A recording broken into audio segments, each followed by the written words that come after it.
Around. Irving's got it, and the game is over. Dallas wins game one in the Twin Cities, 108-105. Brilliant performances from the two Maverick stars. Luka Doncic and Kyrie Irving combined for 63 points as the Mavs win game one on the road. It's the Adam Gold Show. What's up?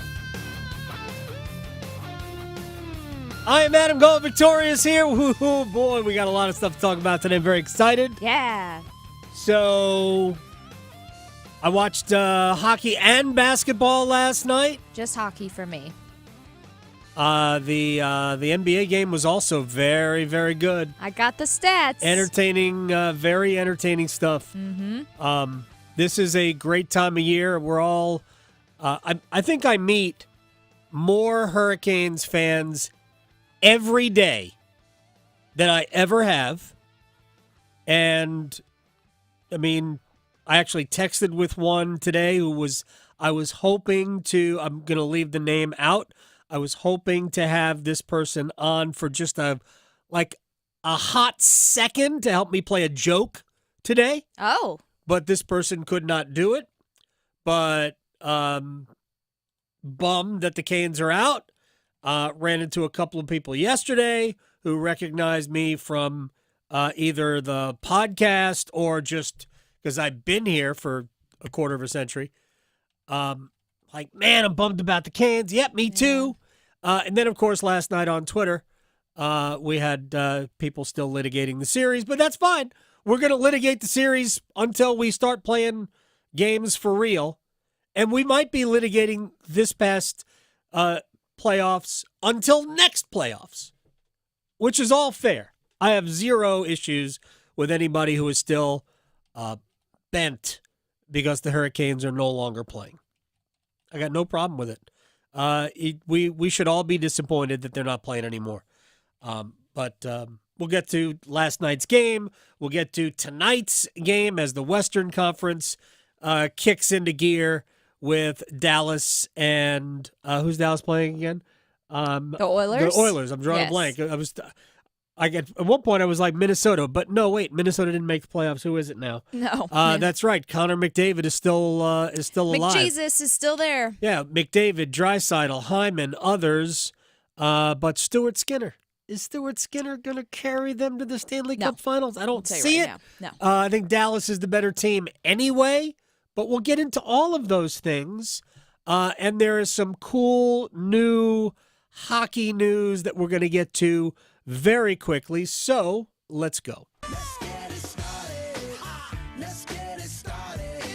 All right, we got a lot of things to discuss. So let's start with Rangers-Panthers from last night.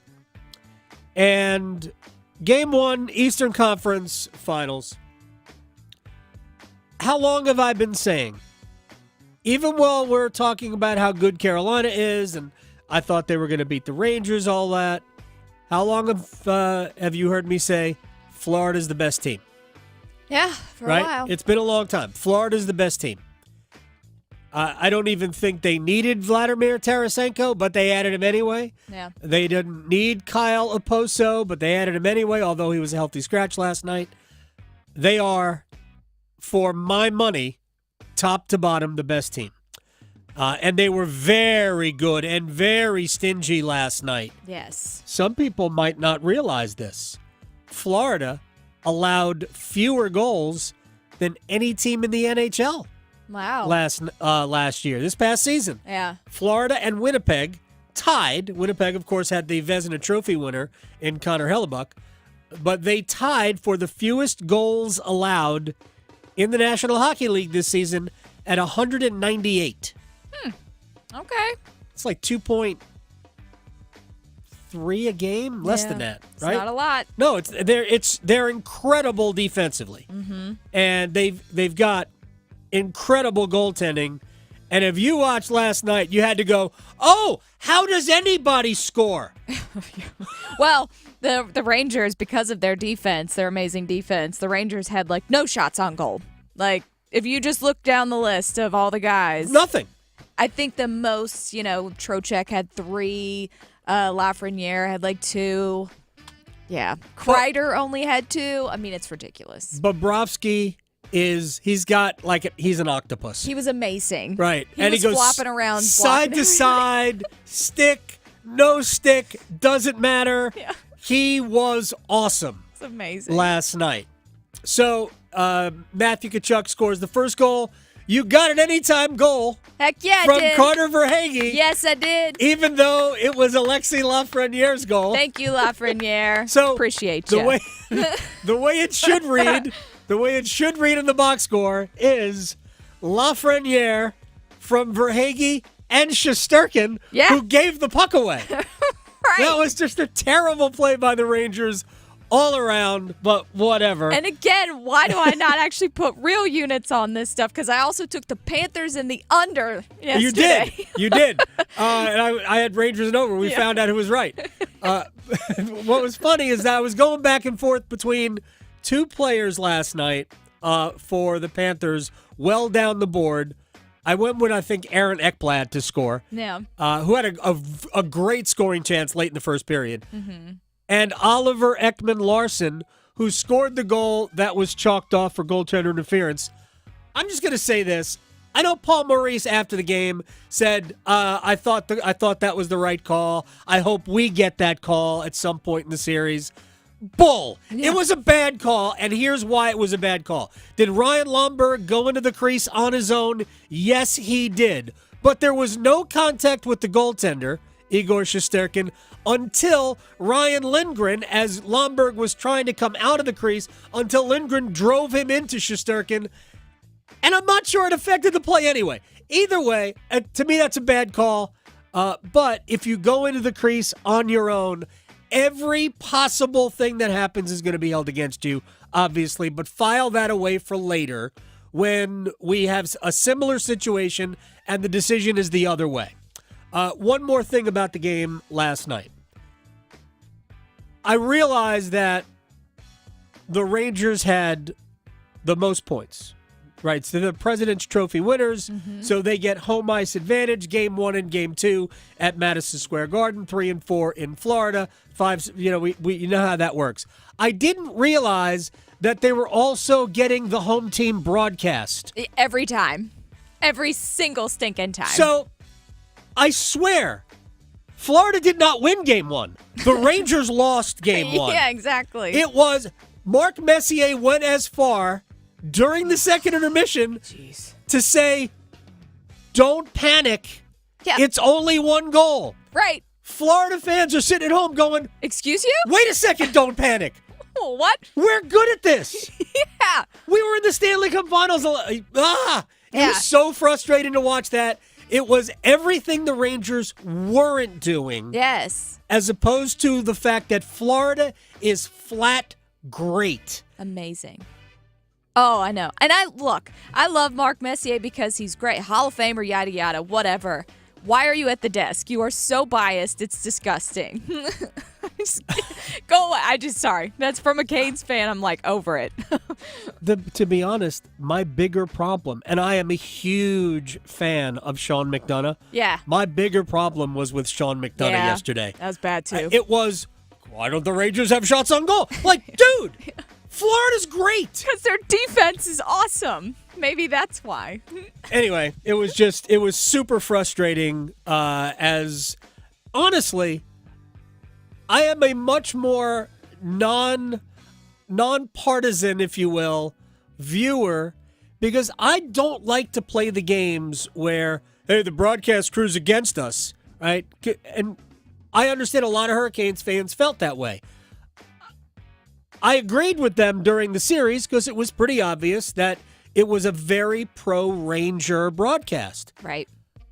So I thought it might feel different to me with no real emotional tie, but it didn't. Mm-hmm. It actually felt worse. Mm-hmm. It felt worse to me last night, and I could give 2 rats about Florida. Sure. A funny joke. I just kind of slipped that in there. Rats, yeah. Slipped that in there by accident. But I really don't care. But I am rooting for Florida because I want Paul Maurice to win a Stanley Cup. Yeah. And I do think they're the best remaining team in the field. Maybe the President's Trophy curse will kick in this round. We'll see. Well, it's the last President's Trophy winner to win a Stanley Cup, I think, was Chicago? The Blackhawks 12? back in 15? Was it 15? Yeah. Okay, yeah. Blackhawks the last one to do it. Dallas Edmonton tonight, game 1 of the Western Conference Finals, 8:30 on TBS. ESPN.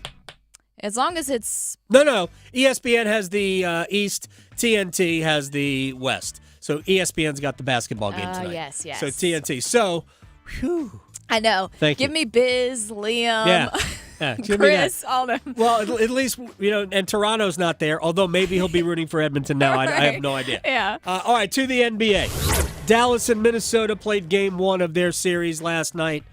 Man, it was great basketball.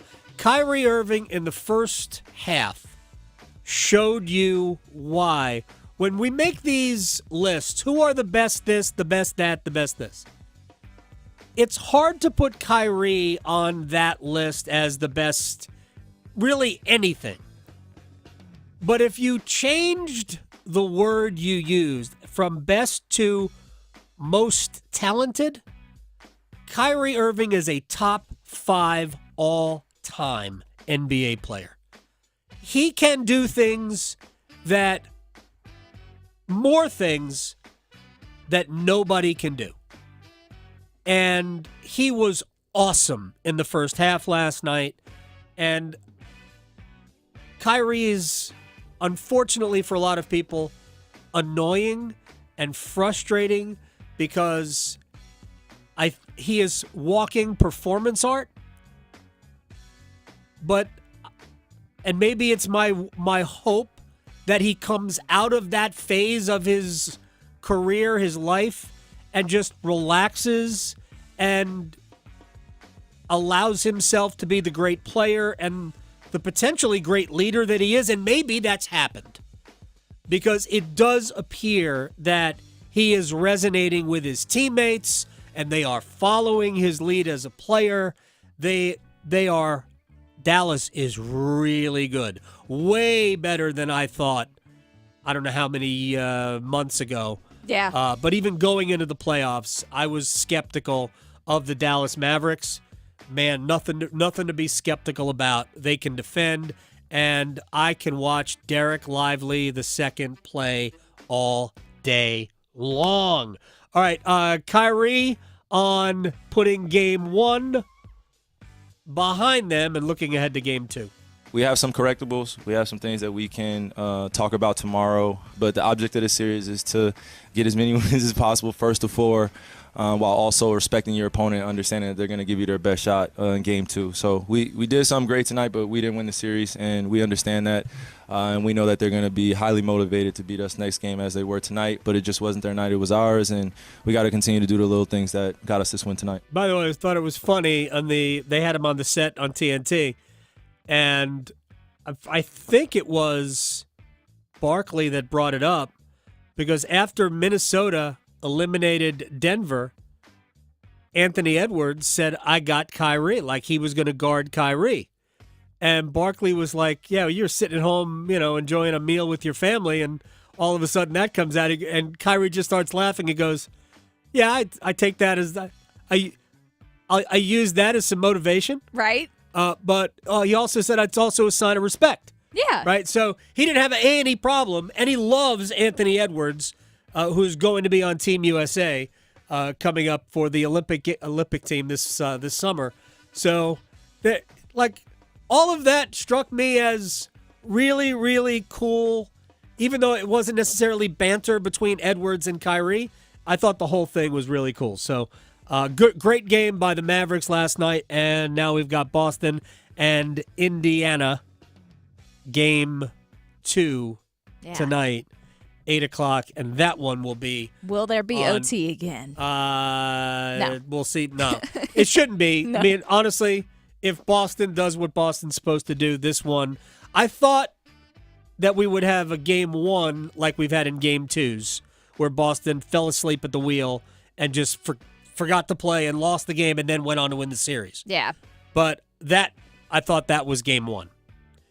And I think game 2, if Indiana wins a game, it'll be either game 3 or game 4 at home. But I still think this series ends in 5.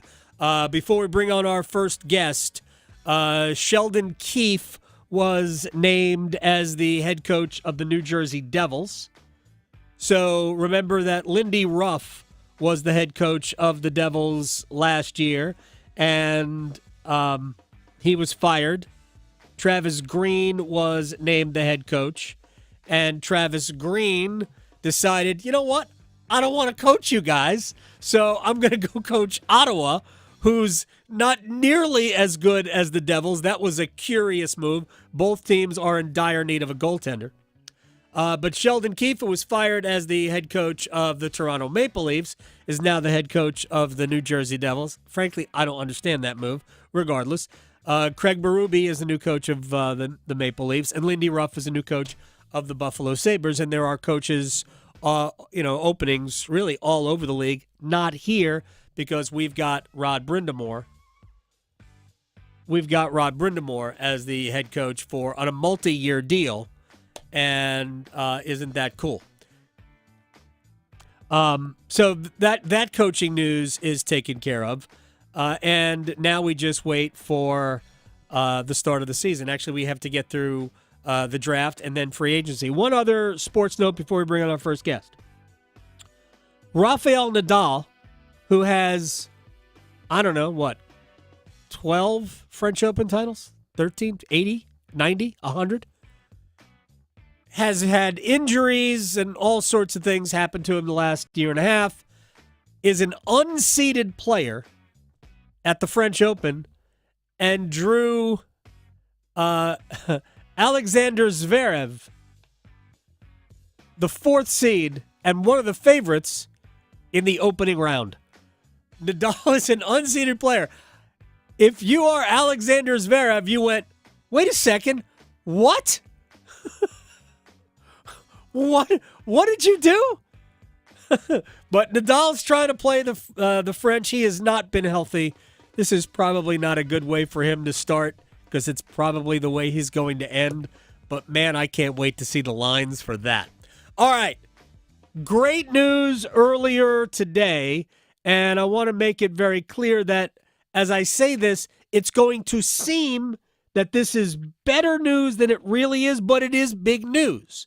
In that NC State, along with UNC and Louisville and Alabama, are elevating from Division II to Division I in the club hockey level. It's not quite NCAA. Tim Healy is the head coach of the Ice Pack, and he joins us on the Adam Gold Show. Did I explain that very briefly but accurately? Adam, you absolutely did. It's funny, listen to the French Open stuff. I think they have the same guys that draw up brackets that set the NHL stuff up. So they have too many top teams meeting too early. But, yeah, you are absolutely right. It is. We are really excited because we are now moving up to the highest level of what I would call non-varsity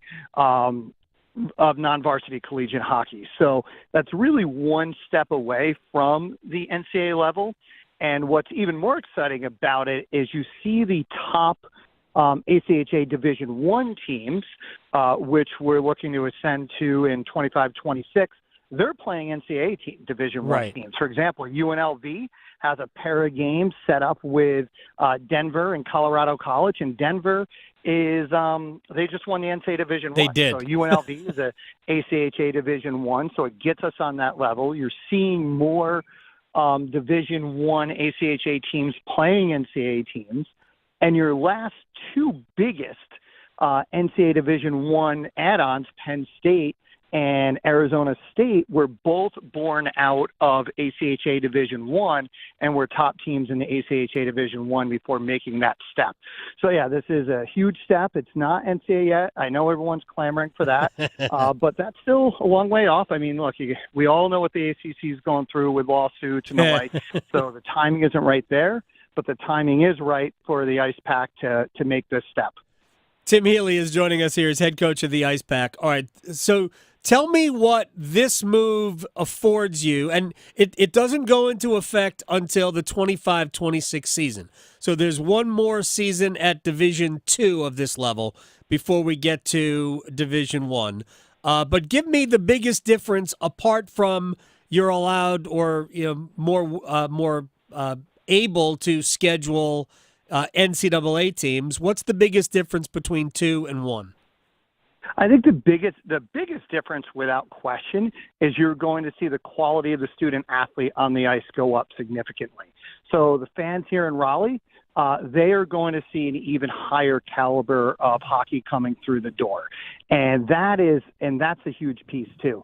And you're actually already seeing that this year. Our incoming class is really almost comparable to what you would see in an NCAA Division III class, and that is only going to go up as we, now we're more public about it. We're recruiting behind that as we're going out and telling our story. So for the hockey fans in Raleigh, you are going to see the highest possible college collegiate level short of being an NCAA Division I. Tim Healy is joining us here on the Adam Gold Show. What other, I know you've got North Carolina's going with you. What about some of the other schools around here that you play on a regular basis? Are they just not as far advanced as the two of you are, and Louisville and Alabama? Is that because of Alabama Huntsville? Because I know they've got that's an NCAA program, right? No, that is Tuscaloosa. So what you're hearing, though, Alabama, North Carolina, Louisville, NC State. So the other part that makes this is big. So, College Hockey Inc., which is kind of the marketing arm behind the NCAA hockey and wants to see NCAA hockey grow, the ACHA and USA Hockey, they're all involved in this because they look at this as a way to bring the biggest brands in college athletics together in a conference in a region that's underrepresented with college hockey right now. So the reason why you see starting with those four are these are all big brands. They are all Power 5 schools. Mm-hmm. So this conference is going to be built around Power 5 schools, big brands, outstanding academics, and bringing all those pieces under one roof. So you're growing collegiate hockey in the Southeast. There are also all schools that draw really well. We've demonstrated that. I mean, we frankly, humble brag, but we draw, not even humble brag, we draw the best. We all know that. But it's, but all these schools draw well. They're all big branded. They've all had success in other sports. And so yes, we talked about the ACHA, but there's a bigger eye on this from USA Hockey and College Hockey Inc. This is a way to grow big-time college hockey in the South till these schools get to the point to make the jump to NCAA, whenever that might be. I mean, there's a lot to settle out there in that landscape. Yeah, okay. We have two very quick questions before we have to say goodbye. One, obviously, the next step for after getting to Division I at this level is, and who knows how far down the road, but you guys do want to be NCAA level, correct? We absolutely, and 100%. That's the goal for all of us. But when the timing is right, both from a university standpoint and a hockey standpoint. All right, and the other one is, I know I've in reading the story, you need at least 6 teams to get into a new division, and I think you're quoted as saying we will have no problem getting to 6 teams. We know 4. So are you at liberty? And maybe that was a clue. I don't know. Are you at liberty to give us some names of schools that are considering this move as well? Not at the present time, but I'm confident we're going to hit the 6. It turns out ACHA conference realignment isn't so much different than the NCAA conference realignment with, confidentiality and, making sure people are doing right by their current places. What I will say is the schools that we are talking to, they would continue to help elevate, and you would see just fantastic hockey at Invisalign Arena as they come in.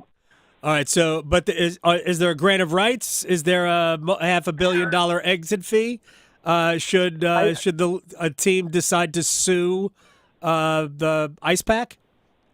Well, our conference commissioner, we may have to drop a grant of rights for these teams coming in that last year, 2075. So I guess that means Florida State and Clemson won't be joining. Gotcha. Oh, man, Tim Healy, you're funny. By the way, I mentioned Alabama Huntsville. They were a Division I program not that long ago.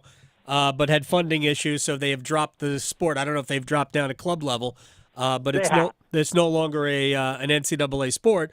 But the reason why Alabama Huntsville was in there was because of the aerospace industry, and there are so many families who moved down there from Canada that it was like a talent-rich environment. So anyway, congratulations on this, even though we're business as usual for at least one more year. I thank you very much for your time, Mr. Healy, and we will talk again. Thanks, Adam. Have a great day. You too. Exactly. Tim Healy, who is the head coach of the Ice Pack. All right, when we come back, speaking of head coaches, Lavelle Moten's going to join us. We're going to talk a little bit about the NBA playoffs, but also next up is a week from today. Some of the brightest minds in coaching will be here in Raleigh for a symposium and how to get them into the pipeline of being like successful head coaches. And these are young black coaches who don't have quite the same opportunities as others. Lavelle Moten joins us next. Raleigh to Boone, Charlotte to Chapel Hill. Your Carolina is covered. Adam Gold on the North Carolina Sports Network. Evan, Canty, and Michelle are unsportsmanlike. Are you a big rock, paper, scissors person? Absolutely. Okay, ready? Rock, paper, scissors, shoot. Man, best of three. Ready? You can't change the rules. Why not? All right, ready? Rock, paper, scissors, shoot. Oh, he got me. He got me. And she put the rock. Yes! Oh, I thought he'd go scissors again. It really is a psychological game. Unsportsmanlike. Mornings from 6 to 9 on 99.9 The Fan, the Triangle Sports Leader. Fellas, don't get stuck on first base. Hit a home run with help from Arise, the urology clinic for men. We can help your performance with Core Wave Therapy, a pain-free, drug-free way to break up blockages and get you back in the game. No pills, no painful injections, and it only takes about 20 minutes. Score real help for your ED issues from Arise Urology Clinic for Men in Cary. Call 919-459-5400 or visit CoreWaveTherapy.com. Summer starts now with Memorial Day appliance savings at Lowe's. Get up to 40% off. Plus, save an extra $50 on every $500 you spend on select major appliances from brands like KitchenAid. And right now, you can double your savings when you spend $2,500 or more. Shop in-store or online today because Lowe's knows home improvement. Offer valid through 6/5. Savings vary based on purchase amount. Exclusions apply. See Lowe's.com for more details.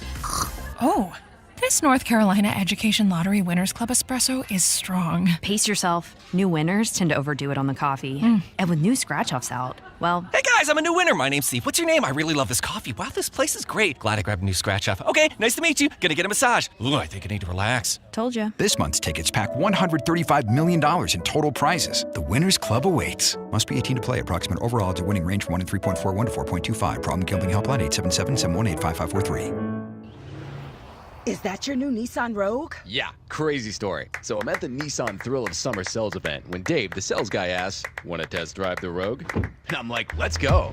We're driving when Dave says, check out the VC turbo engine. I hit the gas and whoosh. I'm like, okay, I wasn't expecting that. Dave goes, if you think that's cool, watch this. Dave shows me the miles per gallon and I'm like, whoa, that's pretty impressive fuel economy. Dave mentions, these new cars are going fast. And in that moment, I had to have that Rogue. Crazy, right? Wait till you hear how I got my Sentra. Now get 2.9% APR financing for 60 months on Rogue. Shop the Nissan sales event. Visit your local Nissan store and nissanusa.com today. 2024 EPA fuel economy estimates from 28 city, 34 highway to 30 city, 37 highway for 2024 Nissan Rogue. Actual mileage may vary. For well-qualified buyers, 2.9% APR financing for 60 months on new 2024 Rogue and dealer stock. Example, 60 months financing at $17.92 per month per thousand financed. Actual down payment may vary. Subject to residency restrictions and INMAC credit approval. Not all buyers qualify. Dealer contribution may affect actual price set by dealer. Contact dealer for details. N6324. Nothing makes being outdoors better than having the right gear and the right crew. So here's an idea. Let Mountain Dew supply the gear and you bring the friends. Because when you buy specially marked multi-packs of Mountain Dew, you can collect points and earn epic limited edition outdoor gear. So buy Dew, collect points, get gear, and get outside with Mountain Dew outdoor gear. Open to legal U.S. residents 18+. Subject to program terms at DewOutdoors.com. Ends 12/31/24. Void or prohibited. For a limited time at Circle K, get 3 20-ounce ice-cold Mountain Dews for only $5. Only on the Inner Circle app. Do the Dew. Your new Total Wine & More in Apex has the largest selection of wines and beers, plus totally low prices and friendly service from our helpful guides. With over 8,000 wines and 2,500 beers, you're sure to find your favorites and something new. You can even order delivery, in-store, or curbside pickup. Find what you love what you find, only at Total Wine & More. Now open in Apex at Beaver Creek Crossings, next to TJ Maxx. Drink responsibly, B21. This is Adam Gold. He takes the hat. This is like somebody who works there, was wearing a baseball cap. Takes it off the kid's head and puts it on the hostess station. Just takes the hat off this guy and puts it down. Excuse you? Like that's exactly what I went. Like, excuse me? Right. Well, what are you doing? The Adam Gold Show.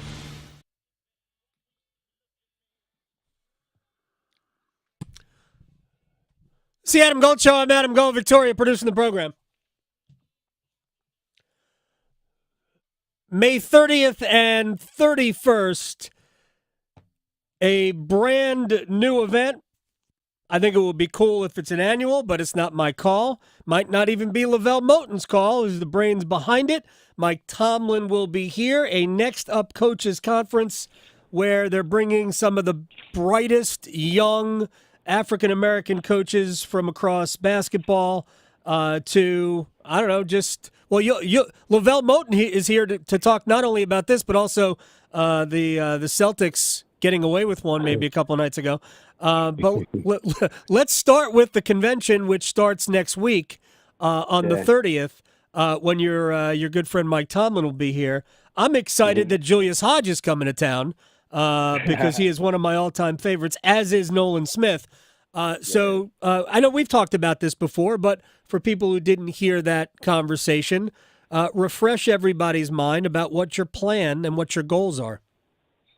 So myself and Mike Tomlin, obviously head coach of the Pittsburgh Steelers, we've become good friends throughout the years. And one day I was at training camp and he said, man, it's crazy that we're so close and you're a basketball guy and I'm a football guy. And I was like, well, nobody on the basketball side really helped me. He said, it's kind of like how it was for him, similar on the football side. So I said,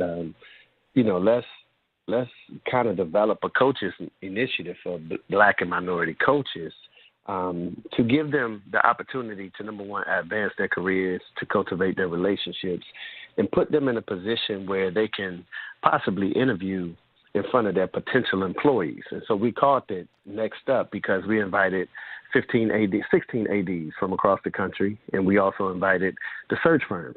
All of these guys are the decision makers. Right. And so we're putting you directly in front of the decision makers, and there'll be an interviewing process. Kevin Keats is going to come speak because he was a disciple of something that was similar. It was something that was called the Villa 7. Okay. That was created by Mike Ellis and Norwood Teague. And so from the Villa 7, pretty much, Adam, the Villa 7 was the top 25 coaches in America and 25 assistant coaches in America. And they went and they got to the centralized location, I think in Oregon somewhere. Nike sponsored it. And they put all of the top assistant coaches in America years ago in front of ADs and search firms so they could interview for their potential employees. From that conference, the Shaka Smarts, the Will Wades, the Kevin Keats, the Anthony Grants, all of those guys are disciples of that conference. So I said, hey, let's not reinvent the wheel. Let's kind of do the same thing, but let's just do it for black and minority coaches because it's an underrepresentation, in our business of black and minority coaches. And a lot of times it's lack of familiarity. So we just want to help familiarize these guys and bring everyone together so they can all get to know each other and also provide some professional development in the process. All right. And again, I only read 2 of the names of the coaches, but you've got 16 sitting ADs coming in as well, right? Right, absolutely. So they range from all over. And so we have some, some of the coaches, myself and Kenny Blakeney from Howard. Right. Levi Watkins, assistant coach at State. They had an incredible run. Terrell Robinson, the head women's coach at A&T. Tamika Reed, who was the head coach at Jackson State and dominated the flag for years. She just got a job at UNC Charlotte. Julius Hodge, Candace Jackson, Cassandra Calloway, Jake Morton, who's at East Carolina, Nolan Smith, Ronnie Helmington, who's at Louisville now. And the list goes, Robert Jones from Norfolk State, Dante Jackson from Grambling. He had an incredible year. And so we have them for the men's and the women's side, right? And so we brought in a bunch of ADs from all levels. You got CIAA athletic directors. You got low major Division I, mid major Division Is, and high majors, right? So we're going to have Duke and UCLA there. We got some representation from the mid majors in Murray State and, the Georgia Southerns and Louisiana Monroes and all of the things. So we're just looking forward to it, man. It's going to be an outstanding event. And Mike Tubman will be here too, and it's very cool. So you guys can pal around. Look, I think this is a great idea. I've known Julius for, more than 20 years. We covered him when he was at State. He is as smart a basketball guy as I know. He just soaks the game up. I don't know how you feel about this, but when he was a freshman, sophomore, you could tell that he was a student of the history of the game.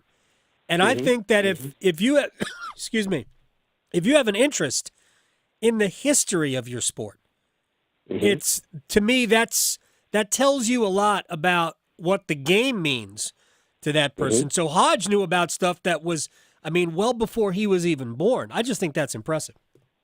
Yeah, and Jules and I, we've connected and we've become really good friends. But I admire that about him. And I admire that about him because I'm like the same way, right? I remember my high school coach, he asked me during tryouts, he was like, why do you play the game? And I said, because I love the game. And he was like, if you love the game, you would know the history of the game. Right. I said, I'm well aware of the history. And so he said, who won the national championship in 1970? I said, UCLA. He said 71. I said, UCLA. He said 70. And I went on, and we just kept going on and on. He was like, wow. And not only did I name the national champions, I told him all the Final Four teams and who was MVP, right? So I was born in 74, but I'm sitting here talking to him about the undefeated Indiana team in 76 like I ain't have on diapers, right? Or the Marquette team with Butch Lee that upset Carolina and Phil Ford, Phil. Or the 79 Magic team with Larry and Magic. That was unbelievable. But that Final Four team had DePaul in it with a young Mark Aguirre, right? So it was, the list just went on. And I think that was something that we can all appreciate, right? The history of the game, because, that's what's missing nowadays. It's a true respect for the craft. And I think we all got respect for anyone that understands their craft and the history of it. We have incredibly talented players, but I think it takes your understanding of the game and the difficult nature of just winning when you know the history of the game. So let me get to a couple of things that happened recently. Let me get to the Celtics win over the Pacers, which in many ways was a gift by Indiana. If they had just played things out differently at the end, if Rick Carlisle calls a timeout and advances the ball with 10 seconds left, that they don't mess up the play right underneath their own basket and give away a possession, and all of a sudden there's a three-pointer that sends them into overtime. It was just a complete mess from an Indiana standpoint. Do you feel like Boston absolutely got away with it and they have so much more to give that maybe they're in control of this already? Man, to the listeners who's on this call, maybe they do know, maybe they don't know. I'm a Boston Celtics fanatic. Right. I was born in Boston originally, so when you're up there, you have no choice for it to be no one but the Celtics and the Red Sox. Right. And so even when I was younger, this team has caused me so much heartache, man. I don't know if anyone has hurt me in my life more than the Boston Celtics. And it's at this point, it's nobody's fault but mine, because the next year I come right back, right? So it's almost like not leaving a relationship that hurts you every year. But to say the least, man, my first text message after every game comes from Jason Tatum. Right. And he's always wanting me to provide constructive criticism and feedback on what I saw from the angles. And we only do it in the playoffs because I don't watch a whole bunch of regular season basketball because of our schedule. But I told him I didn't like how we were playing the first two rounds. Like, it just didn't feel right. And I know Porzingis is out, but we're just not – it just doesn't feel like championship level basketball. I think there are times we're floating and we're coasting. And now it's the Eastern Conference Finals, man. Like, Indiana's coming in here, and you can't coast against him. Like, a 13-point lead against them, that's going to be evaporated in 2 minutes, right? Because they get the ball up the floor. They're the fastest-paced team in the NBA. And so I think we have to do a better job, number one, of playing with our pace against Indiana. We can't run up and down the floor. Now, that's kind of difficult and probably easier said than done because we got the second fastest pace in the NBA, right? But you kind of got to slow it down a little bit because these guys wanted to get controlled chaotic is what I call it. And they do a hell of a job doing that, and we saw that against the Knicks and in the previous series against the Bucks. But it's a situation where I just don't think we're playing well. I think we need Porzingis because he creates mismatches down low, so you can't switch everything against us because we love taking threes, but it's a difference in taking threes and taking the right threes where we get penetration and kick threes, and now they become 10-toe threes as opposed to just throwing the ball around the horn, taking a contested three. And then Porzingis also provides us with a rim protector on the defensive end of the floor. So now when you get beat, you know, there's someone at the rim who can contest and alter those shots. And so I think we're in good shape. Of course, it was a blessing to win game one.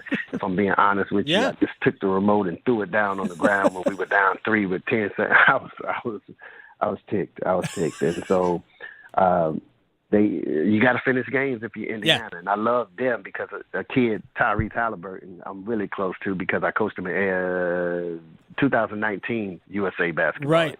Outstanding kid, outstanding player. So I'm cheering for him. I want him to do really well, but I want Indiana to lose.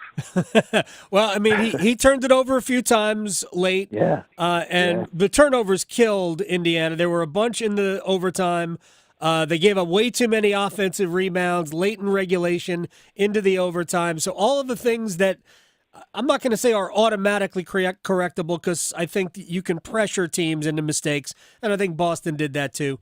And the offensive rebound, that's an effort play from Boston. It's not just Indiana. It goes two ways. But I do think that Indiana was their own worst enemy down the stretch and in overtime.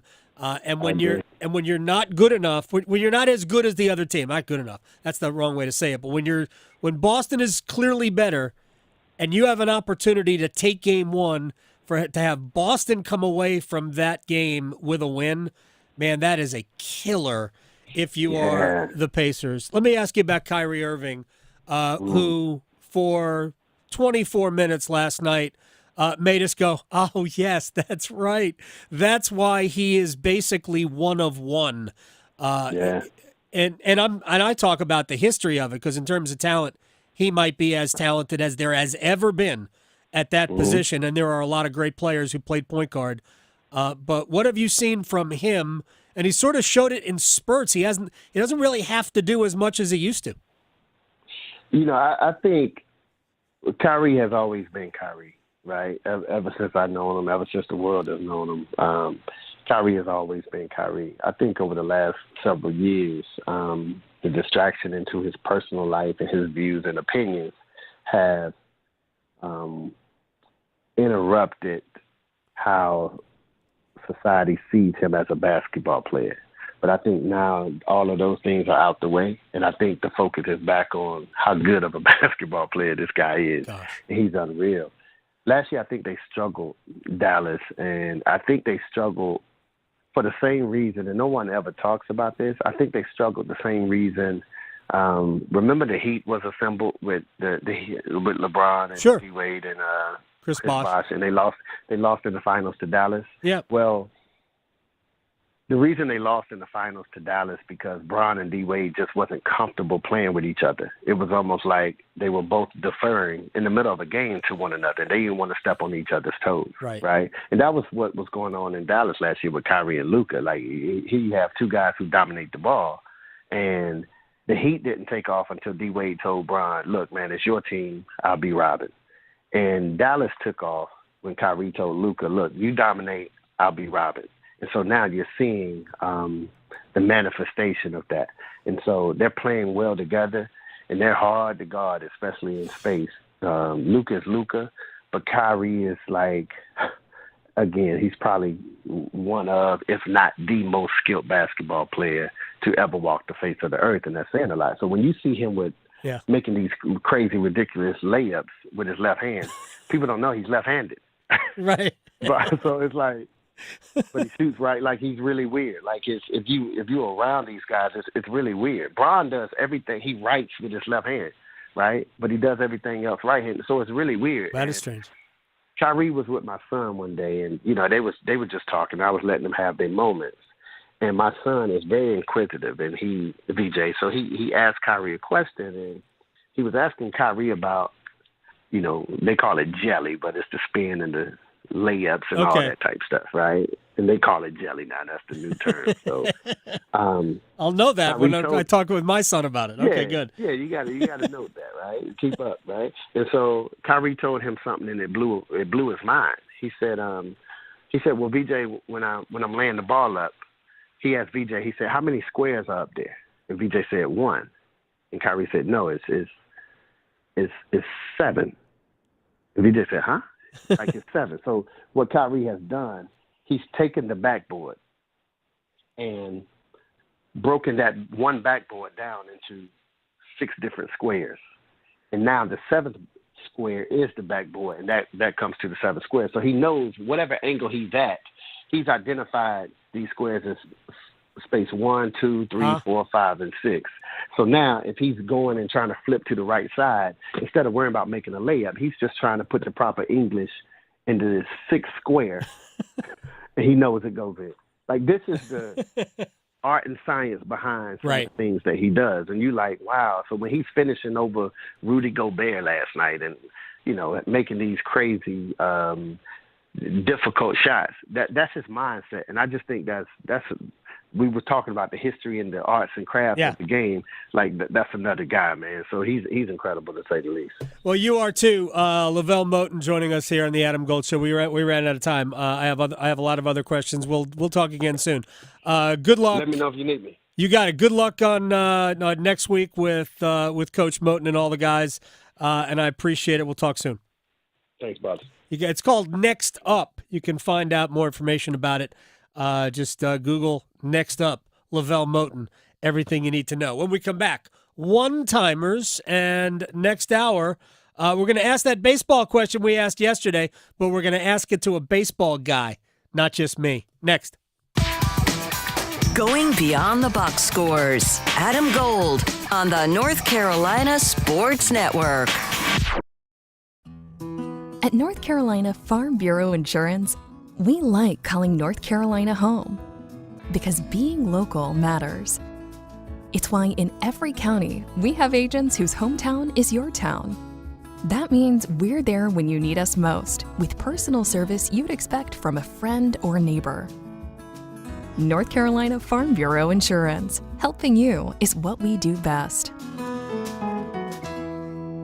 Saturdays are for action-packed racing. A sun-drenched Saturday of speed is coming to Charlotte Motor Speedway when the NASCAR Xfinity Series takes center stage in the BetMGM 300 on Saturday, May 25th. It's a no-holds-barred showdown of NASCAR's rising stars dueling for glory at America's home for racing. Kids 12 and under get in free. It's maximum fun and maximum value. The BetMGM 300, May 25th. For tickets, visit charlottemotorspeedway.com. The PGA Tour's next stars return to Raleigh for the UNC Health Championship. May 30th to June 2nd, hosted a few short miles from downtown at Raleigh Country Club. Feel the excitement watching Korn Ferry Tour professionals compete at one of the Triangle's most exciting sporting events of the year. From the stadium-style 17th hole to the expansive viewing areas, it's a fan experience you won't want to miss. Great golf and great food from Empire Eats Restaurants and Two Roosters Ice Cream. Get your ticket today at UNCHealthChampionship.com.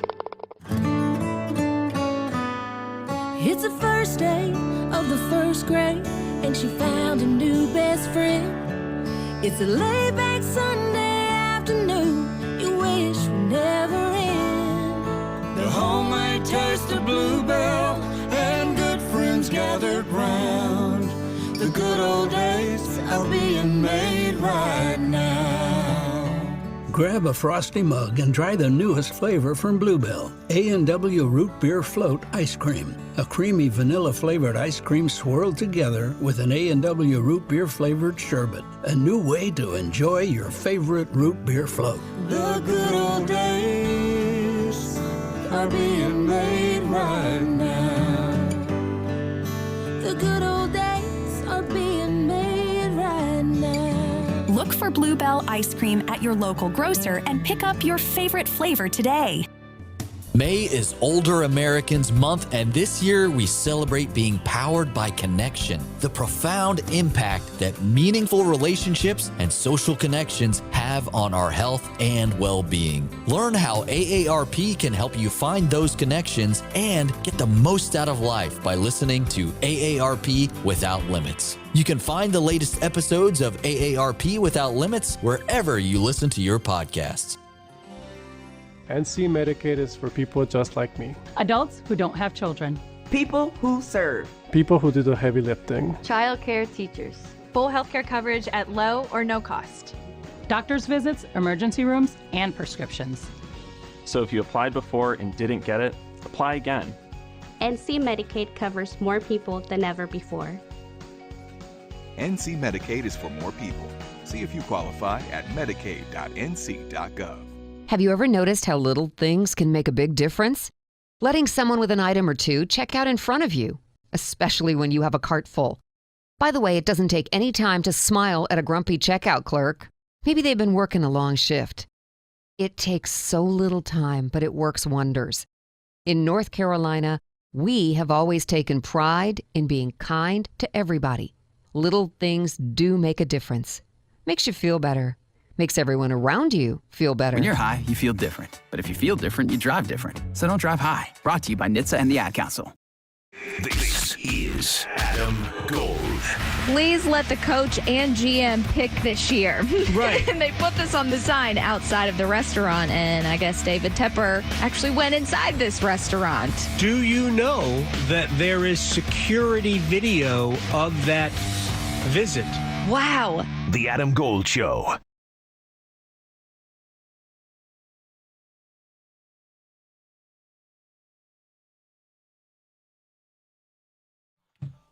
It's the Adam Gold Show. I'm Adam Gold. Next hour, Elliot Johnson, baseball player, and in studio, Heather O'Reilly, a two-time national champion, a World Cup champion, a three-time Olympic gold medalist, soccer savant. Wonder if she'll bring one of her gold medals in. Wonder if she'll bring a football and juggle it for us for 15 minutes. Yeah.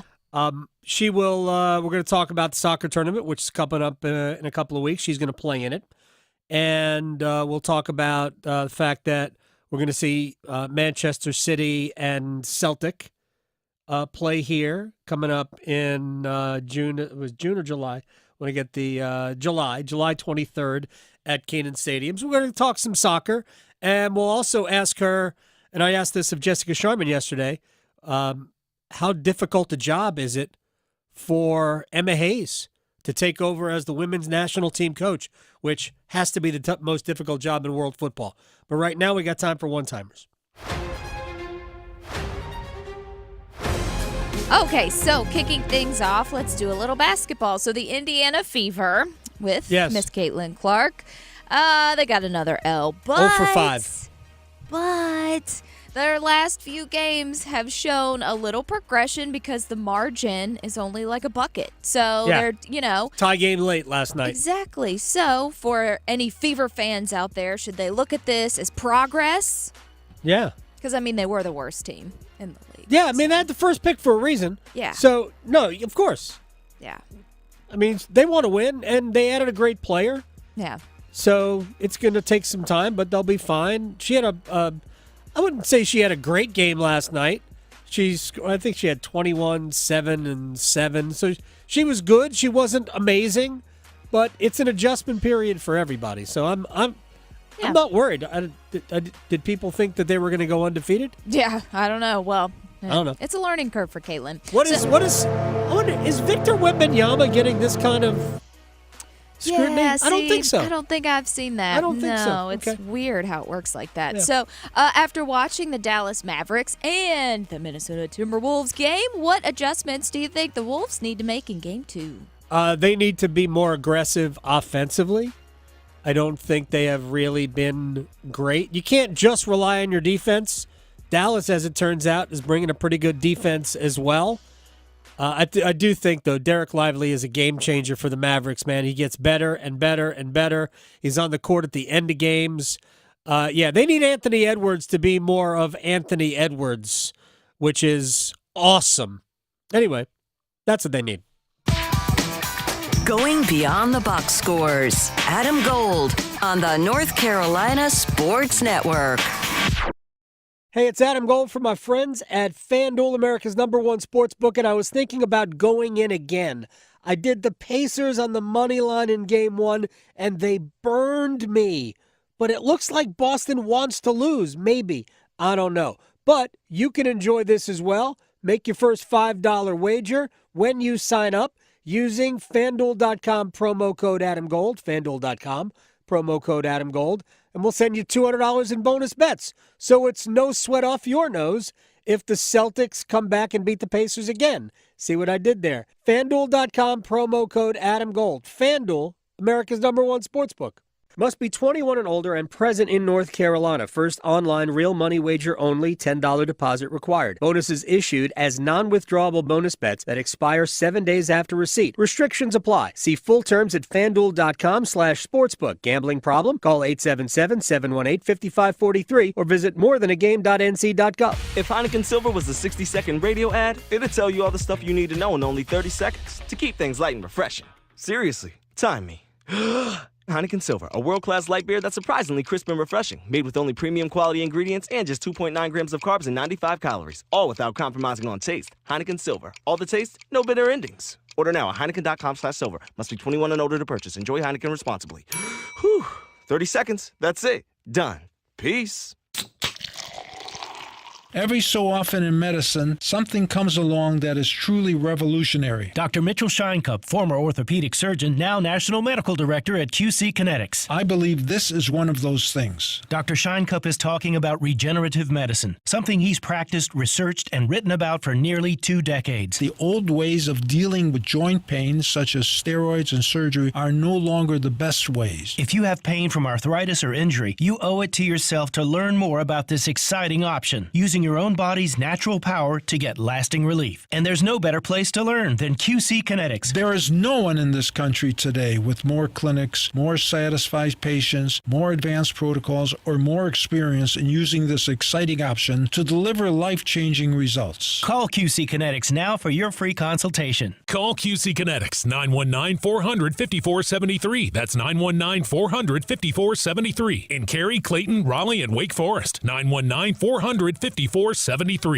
At Ram, all we do is trucks. And now during Ram season, all we do is offer great deals on our trucks, including Ram 2500 and Ram 3500 heavy-duty pickups. Or get a great deal and drive home the 2024 Ram 1500. It's the most luxurious Ram 1500 ever, based on standard and available features offered. Ram 1500 also has purpose-driven technology and advanced safety and security features for enhanced maneuverability. And right now during Ram season, it's the perfect time to get one. Hurry to your local Ram dealer today. Ram is a registered trademark. It's Window Nation's semi-annual sale, and it's a big deal. Right now, get 50% off all windows, along with no interest for 5 years, plus bonus savings when you schedule a consult today at 866-90-NATION or windownation.com. Get in zone, AutoZone. Welcome to AutoZone. What are you working on today? I think my battery's dead. With free battery testing and charging, we can help you get back on the road. Get in zone, AutoZone. So what if I need a new one? We have the right Duralast battery for you, only at AutoZone. Get in zone, AutoZone. And what about my old battery? We can recycle it right here at America's #1 battery destination. Get in zone, AutoZone. Restrictions apply. This hour of the Triangle Sports Leader is powered by Ritchie Law Firm Injury Lawyers. He scores! What a comeback! Visit GotBryan.com. That's GotBryan.com. WCMC HD1 Holly Springs. Take us with you on radio, web, app, Alexa, and YouTube. 99.9 The Fan, the Triangle Sports leader. You're listening to The Adam Gold Show. What they're going to do is they're going to change the barrier for entry. They are going to say you have to be at least this tall to ride this ride. And there are going to be schools that are going to extend themselves beyond belief so that they can have the status of being able to ride this ride. All we know about is that scoreboard that shows that after all this talk about the revenue gap, we're using the NCAA payout metrics to be able to decide who has to pay more. And so the ACC ends up paying more than the SEC, when the whole reason why everyone's saber rattling around the ACC is because the SEC and the Big Ten are getting more. I mean, it's wild.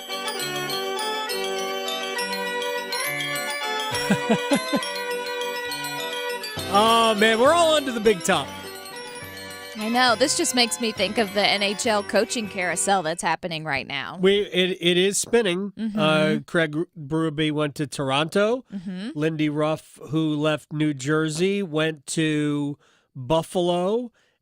Travis Green, who took over in New Jersey, went to Ottawa. Sheldon Keefe, hired, I guess, today to replace Ruff and Green in New Jersey.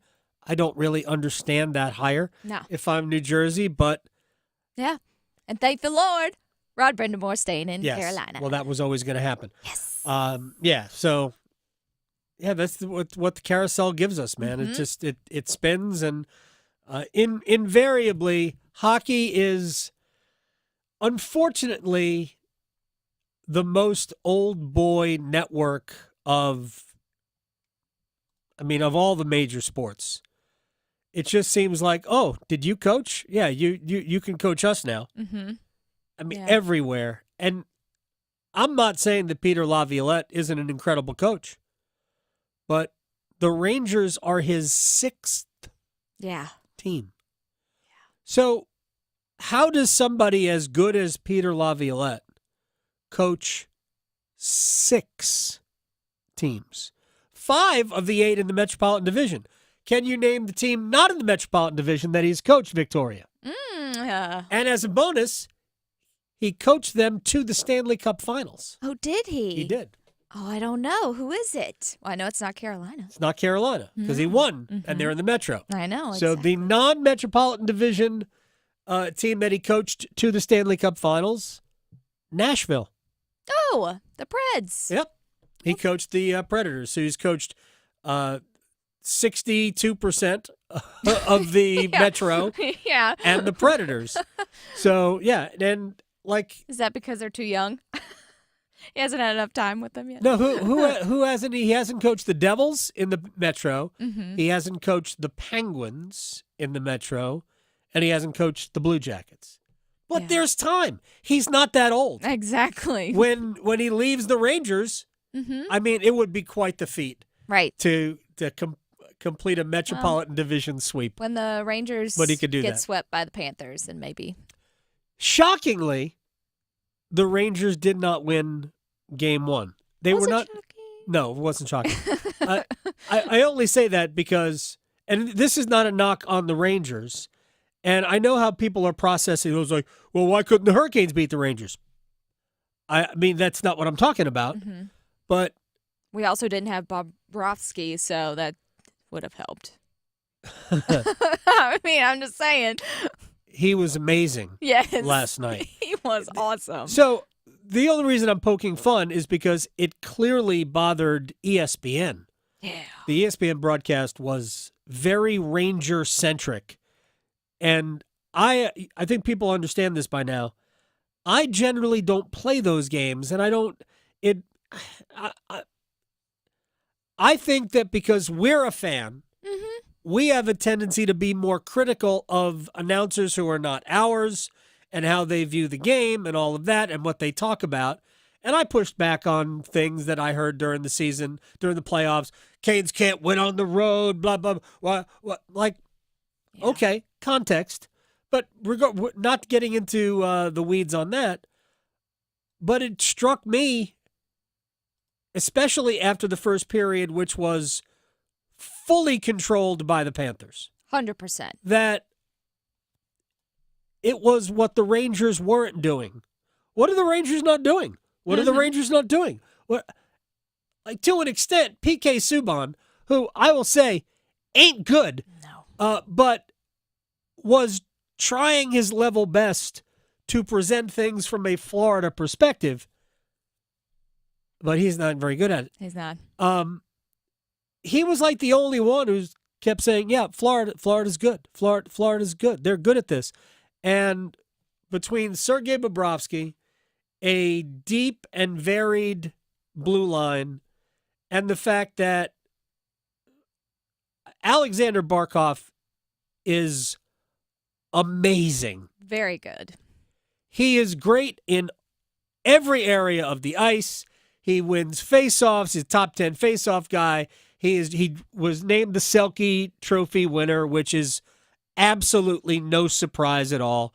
Jordan Staal got nominated, but my gosh, Alexander Barkov is just a next level two-way player. He broke up a 3-on-2 situation, getting his stick in the way of a pass. I don't know that the scoring chance would have been that great because it was going to be at a sharp angle, but there was no scoring chance after Barkov's stick knocked the puck away. Yeah. So he was great last night. Matthew Tkachuk scored the first goal. They got a goal chalked off. Then they got a goal late because New York decided to score on themselves. Mm-hmm. Then they got an empty net goal. Mm-hmm. It was Florida's game start to finish, and you would have thought that the Rangers forgot how to play hockey. Yeah. It's like, they're going to have a mess. Like, this was not a Rangers production. This was a Panthers production. And Maybe PK notices how heavy the Ranger love is, and he just takes the opposite. Because there were a couple times where he took the Canes, like when bad penalties. I think I remember when Tony DeAngelo got that bad penalty in the beginning. Mark Messier did too at times. I did think there were moments in the Canes Ranger series where Messier was not. He was like, yeah, look, I understand that I have bias here, but this is what the Hurricanes did to cause the Rangers to do this. But we got none of that last night, and I was actually more perturbed at the game broadcast than I was even in the studio. We're going to talk to John Forzen about all of this coming up later. But I thought it was just an incredibly exciting game last night. I thought Bobrovsky was amazing.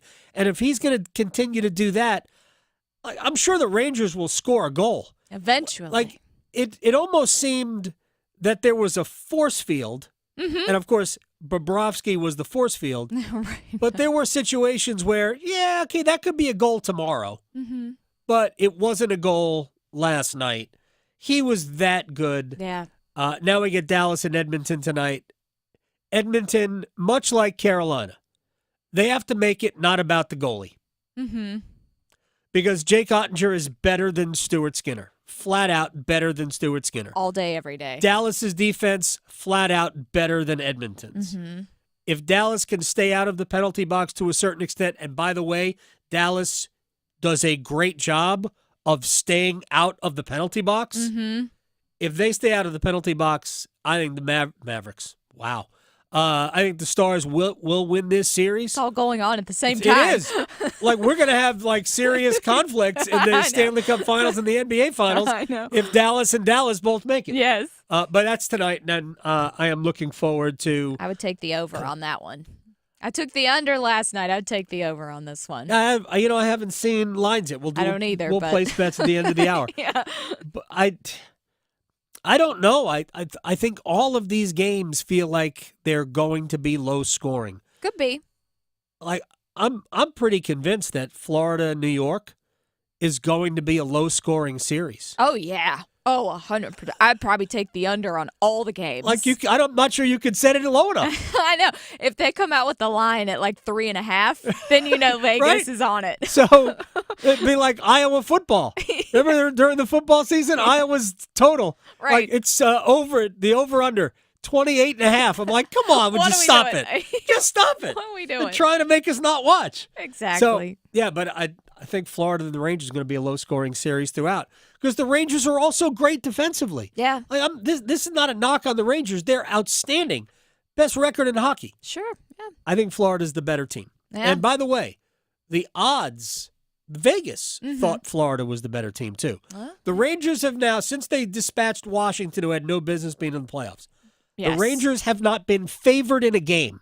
Yes. They were not the favorite in any game over Carolina. Nope. And the game went off last night dead even. Mm-hmm. They were both minus Pick 'em. 110. Yep. They were both minus 110 last night. Wow. So my guess, I haven't looked at it for tomorrow. I think because it is game 2 and the Rangers lost game 1, I'll bet you the Rangers go off as a slight favorite. I could see that. Tomorrow night. All right, when we come back, Elliot Johnson. Remember the question we asked yesterday? If you were Major League Baseball commissioner, one change you would make.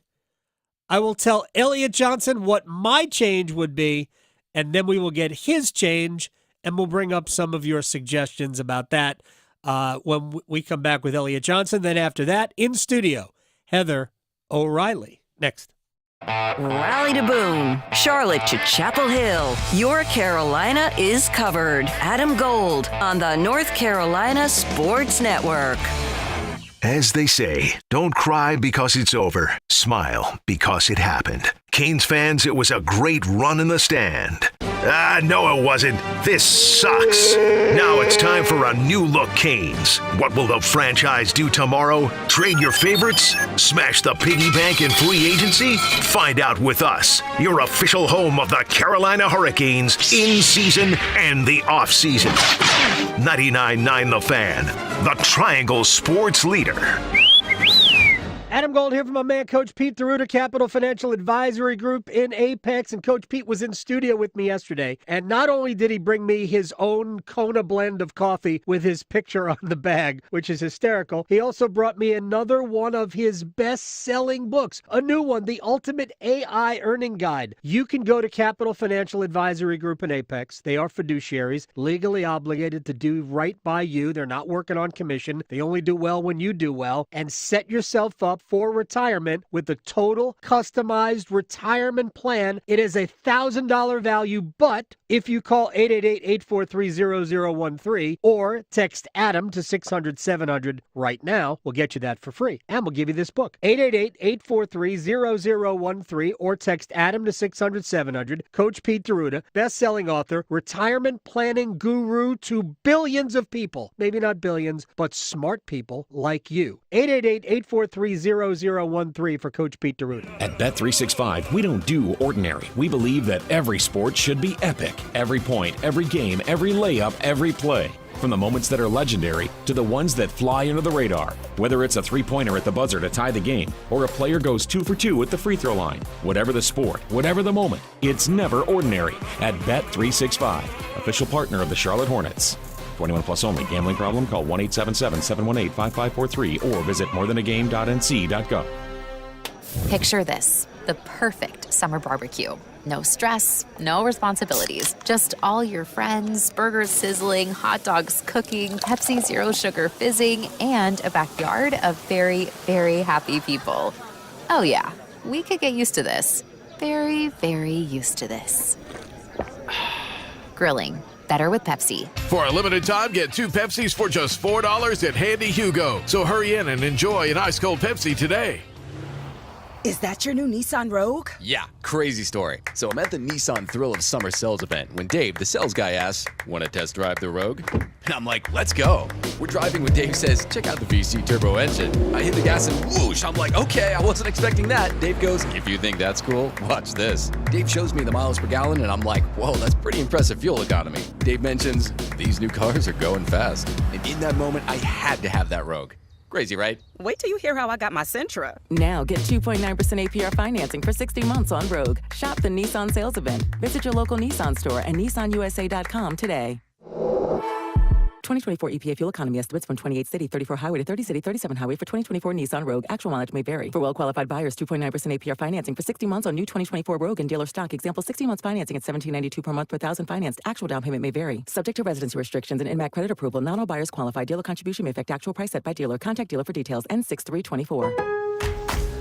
Memorial Day deals are here at Lowe's. Right now, save big on Scott's Naturescapes mulch. Get 5 bags for just $10. And there's more. Get up to 40% off. Plus, save an extra $50 on every $500 you spend on select major appliances. These deals are selling fast, so start shopping now. Lowe's knows summer savings. Valid through 5/29. Mulch excludes Alaska and Hawaii. Appliance savings vary based on purchase. See Lowe's.com for details. Selection varies by location. While supplies last. This is Adam Gold. North Carolinians wagered $659,308,541 on sports. It's a little bit. Treat it as entertainment only. Just look at it as fun. The Adam Gold Show.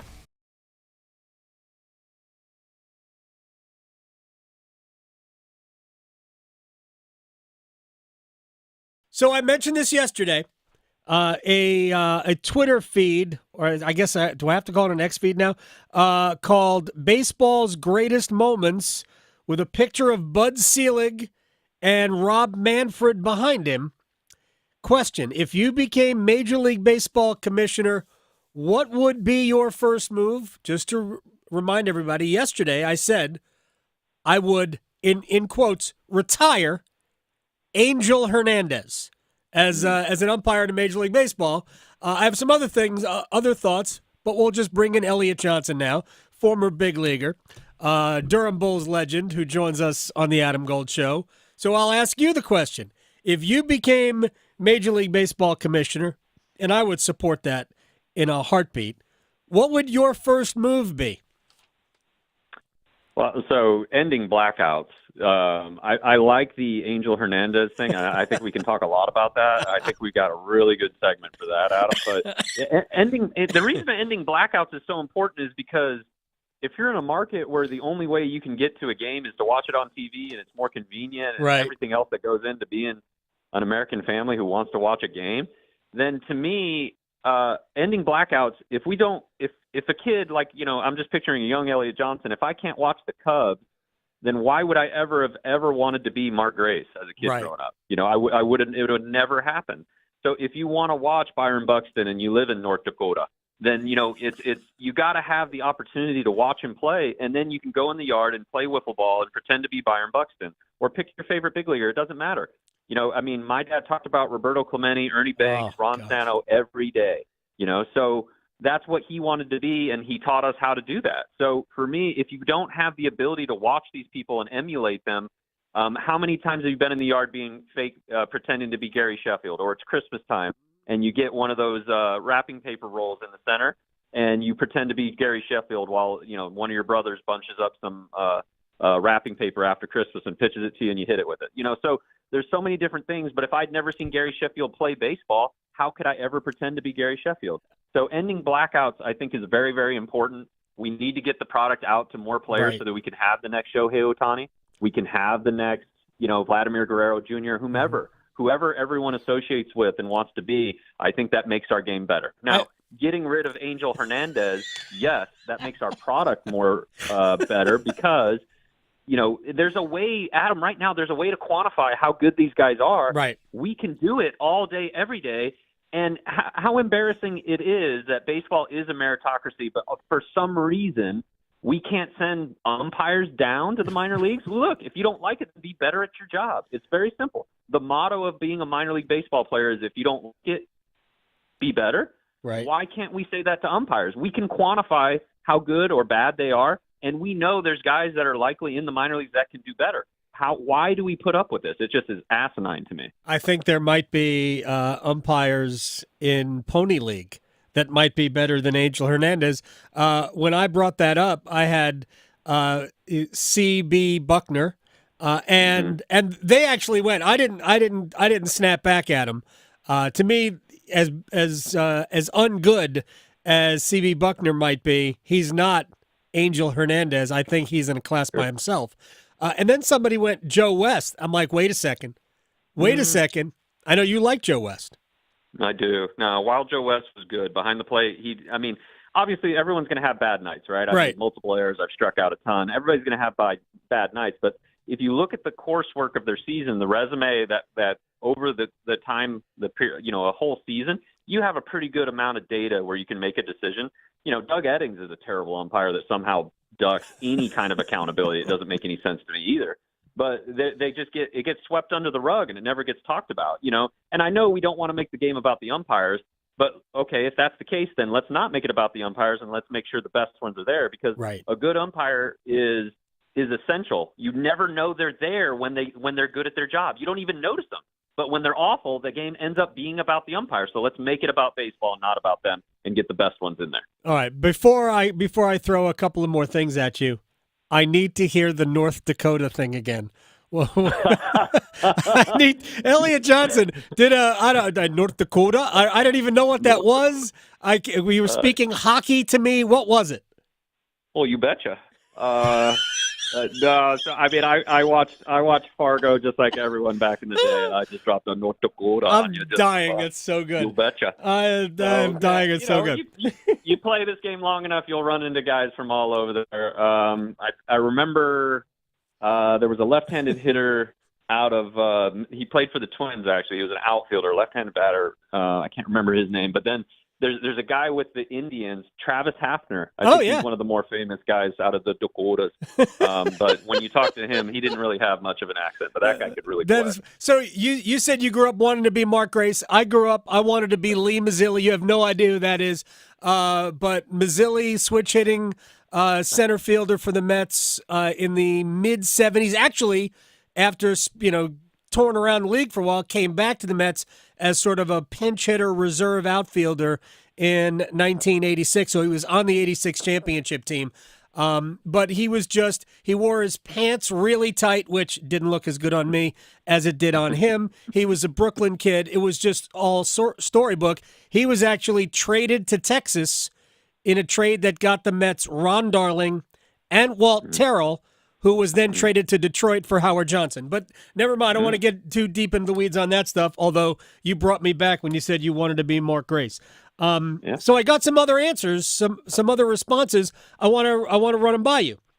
I also think that we should get rid of, I understand why we went to, starting a runner on second base in the 10th inning. I don't love it, but I get why Major League Baseball did it. So rather than that, why don't we take a page out of what hockey does and just say, if we're tied after 9, or maybe we play a 10th inning, we just go to something stupid like home run derby. We get it's fun for fans. We get an outcome that we have to have because apparently we can't deal with a tie. So why not just do something like that? You can bring your players back off the bench if they're out of the game. Just decide a winner with home run derby. We can do it quickly. It'll be fun.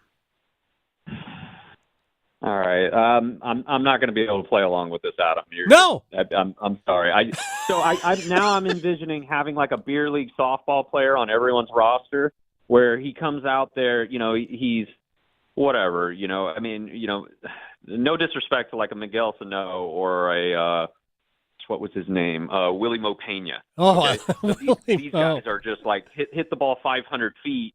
When you serve it up there at 60 miles an hour, they can hit home runs. I mean, the part of the game that's the hardest thing, like Alex Wood is famous for saying, I would rather a guy be on steroids than know what pitch is coming, because that's the hardest thing that has to do with baseball. And so you show up for spring training. I used to do it as a kid. We loved it, right? Sammy Sosa, Mark McGwire, and Glenn Allen Hill hitting balls over Waveland. So I think you fundamentally change the way rosters are constructed, and now you're recruiting and building a roster that has this guy on the team, because now, just the way that we think, how many games end in a tie and go into extra innings, okay? And acquiring one guy who's really good at batting practice helps us win X amount more games. So your 26th man on the roster is now a guy that couldn't run to first, but he can hit a ball 450 feet. Now, I don't think that makes any sense whatsoever. All right, we can agree to disagree on that. But should we find a way to decide the outcome of a game rather than risk playing 14 innings and then draw into jeopardy, the next day's game, the next 2 days' games? And that's what I don't want to see done with Major League Baseball or continue, is that these games bleed into other games. Well, cry me a river. I mean, that's why you have a 40-man roster, and that's why you have a minor league system. So if you don't like it, then play the game according to the rules. I mean, relievers are the easiest place to find there's a higher supply of relievers than there is any other position on the planet. There's a heavy supply of them. You know, I watched Chase Burns pitch over here at NC State this weekend. Yeah. The kid, he's a big leaguer right now, Adam. Yeah. He's unbelievable. And he's playing for Wake Forest, you know, and I'm not saying he's a reliever, but he's throwing 100. He can get big leaguers out today. And he's a college baseball player. So, I mean, they're trying to pretend like it's going to bleed over. Well, guess what? You're just going to have to call up more guys, and you're going to have to shuffle your roster. If you don't like it, then construct your roster better. So they can find guys. They're just pretending like they don't want to bring them up. Okay, that's fair. Again, I'm looking to modernize and streamline the game. My friend Daniel from Atlanta says get rid of interleague play.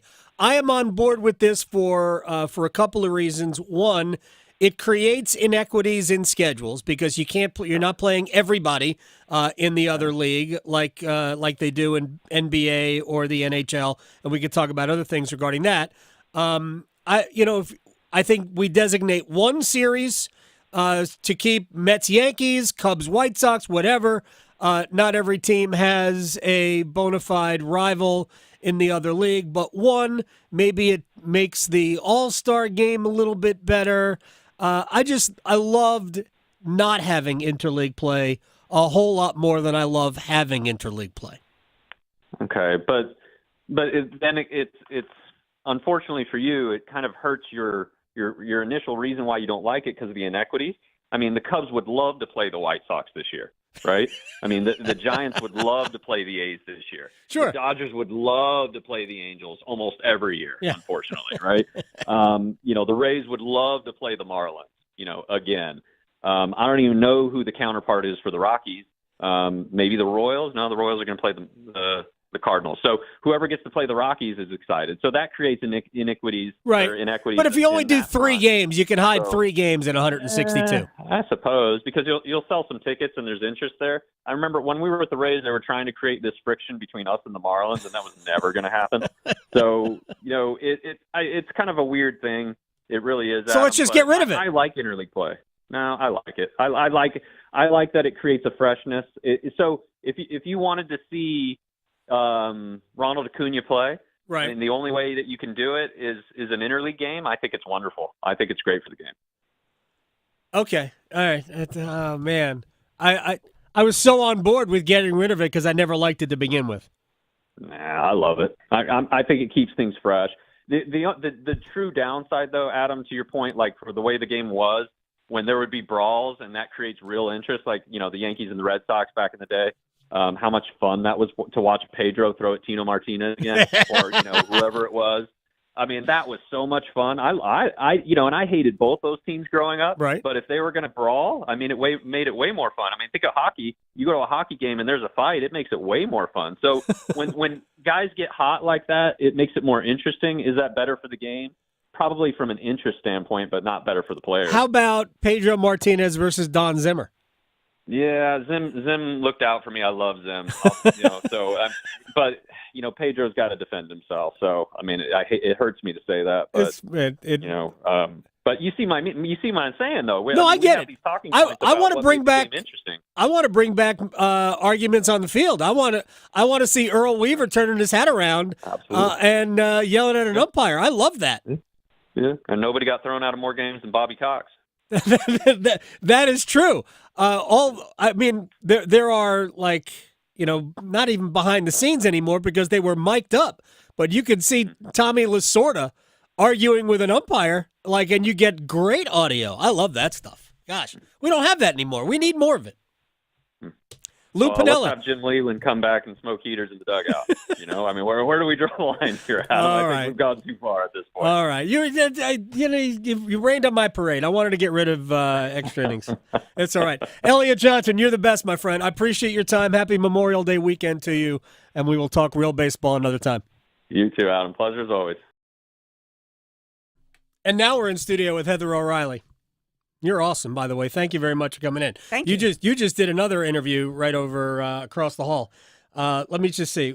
Elliot was a big leaguer for about a dozen years. But you're a 2-time national champion. He's not. World Cup champ, 3-time Olympic gold medalist, and one of the greatest, most decorated soccer players in U.S. history. Forget about U.S. women's history. And you're going to be playing again this summer at the soccer tournament, which I watched you guys play last year. I would love to hear what you thought last year. No, because you and I have already talked about this. Yeah. The best performance I saw from anybody in the entire tournament was your keeper. She was superb. Lindsay Harris. She made 20 saves. Yeah. And gave up, 12 goals, 15 well, goals. we have to refresh the viewers on, or the listeners rather. No, they're viewers. Oh, okay. See, what's right up? There. Hey guys. Usually I'm not on teams where the goalkeeper is getting pelted like she was last year. It's a shooting gallery. But we'll have to explain why. Played against all guys. Wrexham, the second game, which is the game we watched. They had I don't even know what you call the bull that was basically in the pivot, like he was Shaquille O'Neal, slam dunking on everybody. But it was a shooting gallery. She was amazing, and you guys did the very best you could. But now you get your own division. Yeah, heck yeah. So last year, I read about TST. I said I want to put a team in this tournament. People said, "All right, you're going to get some guys from across the country." I was like, "No, I'm putting in an all-women's team." And we knew it was going to be a big challenge, and let's call a spade a spade. We got our butts kicked. Right. But what was really special and cool about that whole event, even though we lost, I think, 7-0, 12-0, and 5-0, or 5-1, we scored a goal finally. We were all having drinks and dinner and stuff like that after the event, and I said, guys, I don't know what's going to happen next year. I don't know if there's going to be a women's division or what's going to happen, but say it's the same exact situation where there's all guys teams, and I'm, again, putting together an all-women's team. Who's in? It was like right out of like the Mighty Ducks or something. Like down the line, everybody's like, I want to play. And that was so cool. And it kind of just spoke to like our sisterhood of the U.S. women's national team. And we were down for playing with the guys again. We were down. But the tournament, in only its second year, you can talk the talk, but they're walking the walk with putting another $1 million prize. So there's $1 million for the men's side, $1 million prize for the women's side. So equal prize money right away in year 2. So I give them a lot of credit for making that happen. Angel City has a team in this as well. So now we have a conflict, I believe, because you have the largest coaching staff. This is Heather O'Reilly's in studio with us here. You have the largest coaching staff of any team in the field. Because there's like a half dozen coaches, including Mia Hamm. Right. Isn't she involved in Angel City? Oh, you're right. You're right. There is some conflict there. Adam Gold, that's a nice pickup. But you know what? Mia's DNA is U.S. women's national team. Carolina, but both of you are Carolina. You're right. So. You're right. And back in the day, those two things were integrated because of Anson Dorrance. And so that's really the fabric of Mia Hamm. This Angel City thing, yes, on other weekends, I'm sure that she hopes that they win. But as you said, in our group is Angel City and Wrexham and a team from Canada. And then we hope to progress out of the group and then play the other side, which we'll have Burnley and a group of Duke alumni. So it should be good fun. But no, to your point, we have assembled a star-studded cast of coaches, including, like you said, Mia Hamm, Carly Lloyd, who would, of course, play, but she's pregnant, so we're happy for her, but, we could have used her. Understood. I would just say that Serena Williams won the Australian Open while pregnant. Yeah, you're right. I know. I think it was a little touchy. I'm sure that Carly's going to be there, and she's going to be like, good God, why didn't I play? But Michelle Akers, Carla Overbeck, a bunch of other players. Right. We have over 1,000 caps on our coaching staff, right? And we also have a very, very good roster of players, even though we're a little bit older, like myself. We're a little bit older. I'm 39. Ali Krieger is also 39, I think. Ali Long, another World Cup winner, is in her late 30s. So we have the quality. We've picked up a couple young guns to help us. Right. You got to have the legs. We have the heart and the head, and now they have the legs, so we're a lethal combination. The Wrexham side that you played against last year, the men, they had like two late teens, early 20-year-old kids they just picked up off the street in Pittsburgh somewhere playing high-level club soccer in Pittsburgh. So it's like we saw Wolverhampton was there and Borussia Dortmund was there. It's really their uniforms. Yes. Well, I think that this is only the second year, so I think that a lot of people and organizations are scratching their head of like, okay, is this serious? Like, should we send our first team players? And then you get into some, well, what happens if they get hurt? Right. Things like that. But $1 million, like say if the North Carolina Courage wanted to submit their first team, yeah, it's a risk that maybe somebody gets injured or whatever. But like $1 million could do a lot for those players and do a lot for the organization. So truthfully, I'm sort of bummed that Angel City is not, I don't think, sending many of their like first team players or North Carolina Courage as well. It's a little bit dicey right now with college eligibility. If you're allowed college players, I think that you are allowed college players with all the NIL stuff. Like, clearly it's not related to NIL, but, obviously it's a changing landscape for college players. So I think that they're going to be allowed to play, but evidently they can't get the bonus money. We've already talked about it. I'm drawing a blank on the tennis player over at Carolina who wanted to play, who had played already in some professional events and couldn't take the prize money. Right. Even though we're paying athletes to play college sports.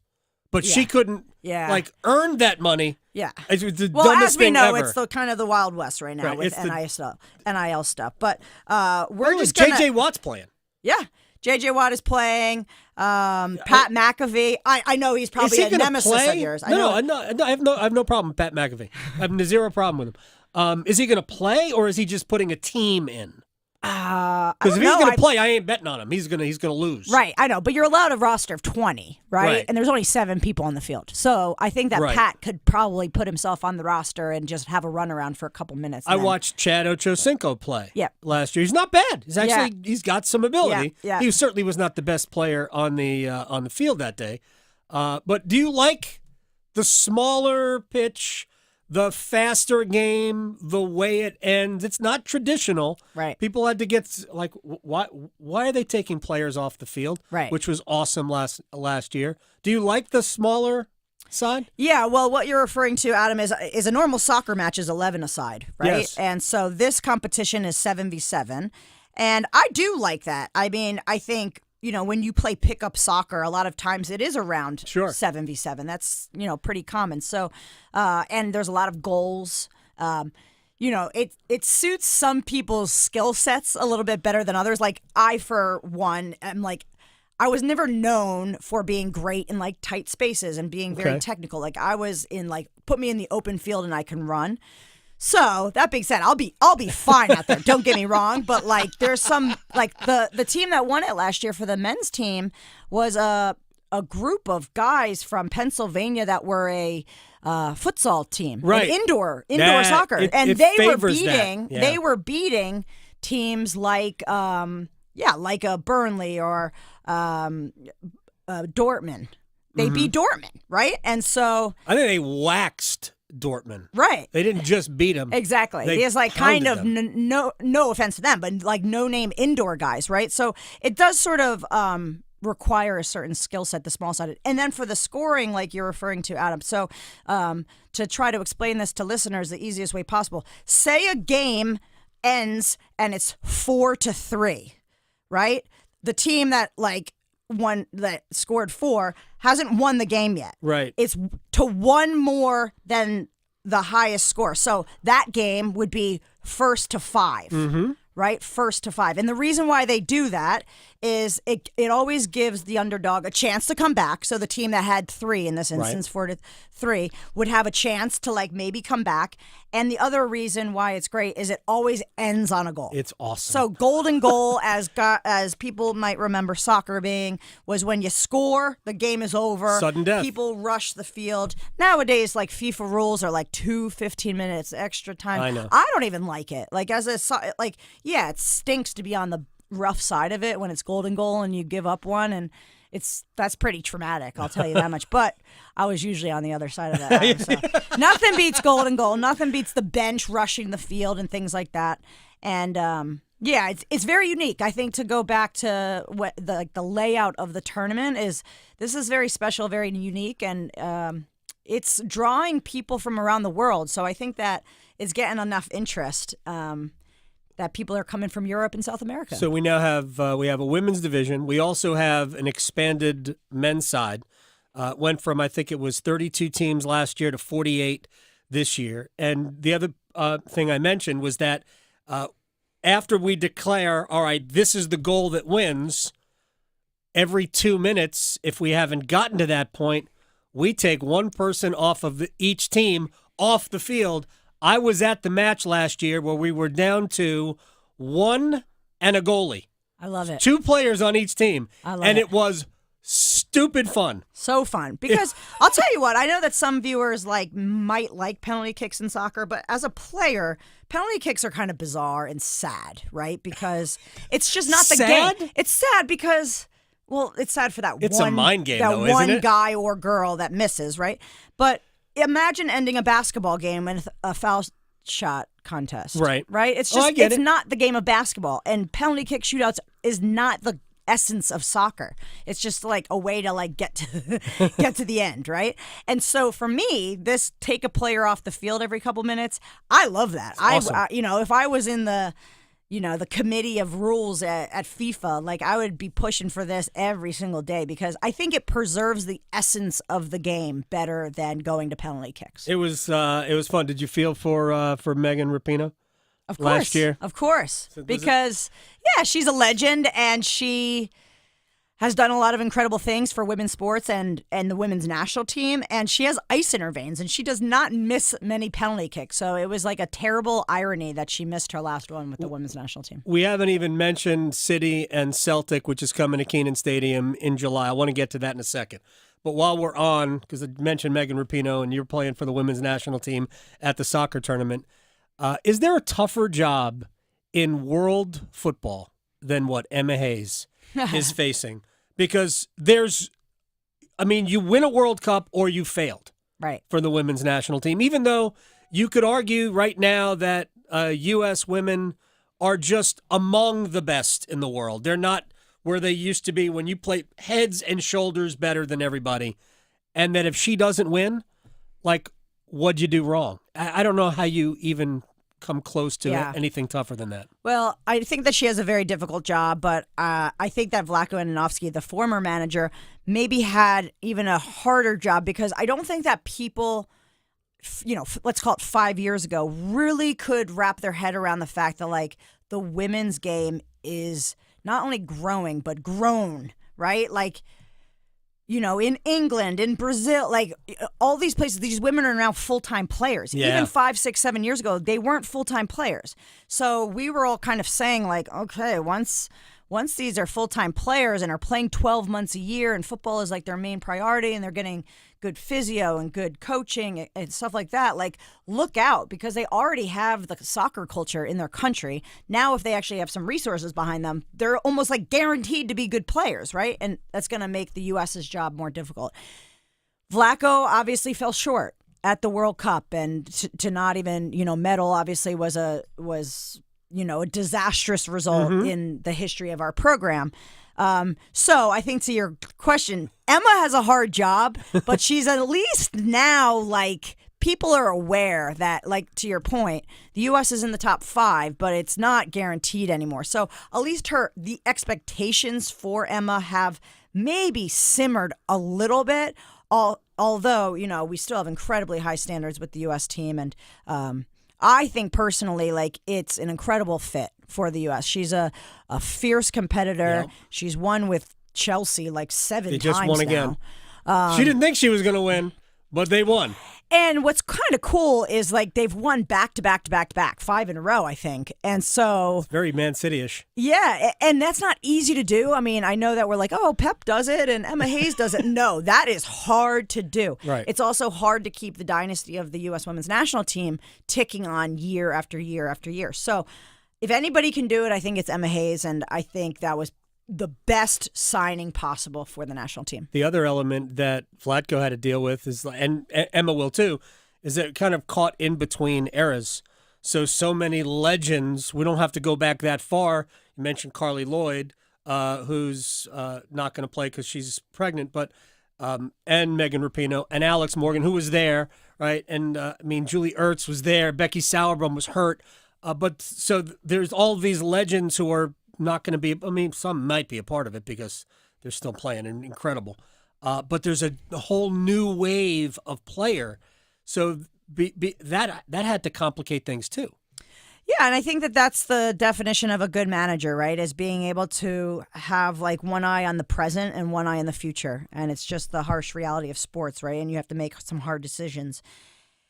And I think that, Vlatko was dealt a difficult hand in some ways with COVID and then the Olympics being bumped a year and all that kind of stuff, right? And so these older players, now all of a sudden we're a year older. Right. And then he didn't have a lot of time to bring in this newer wave.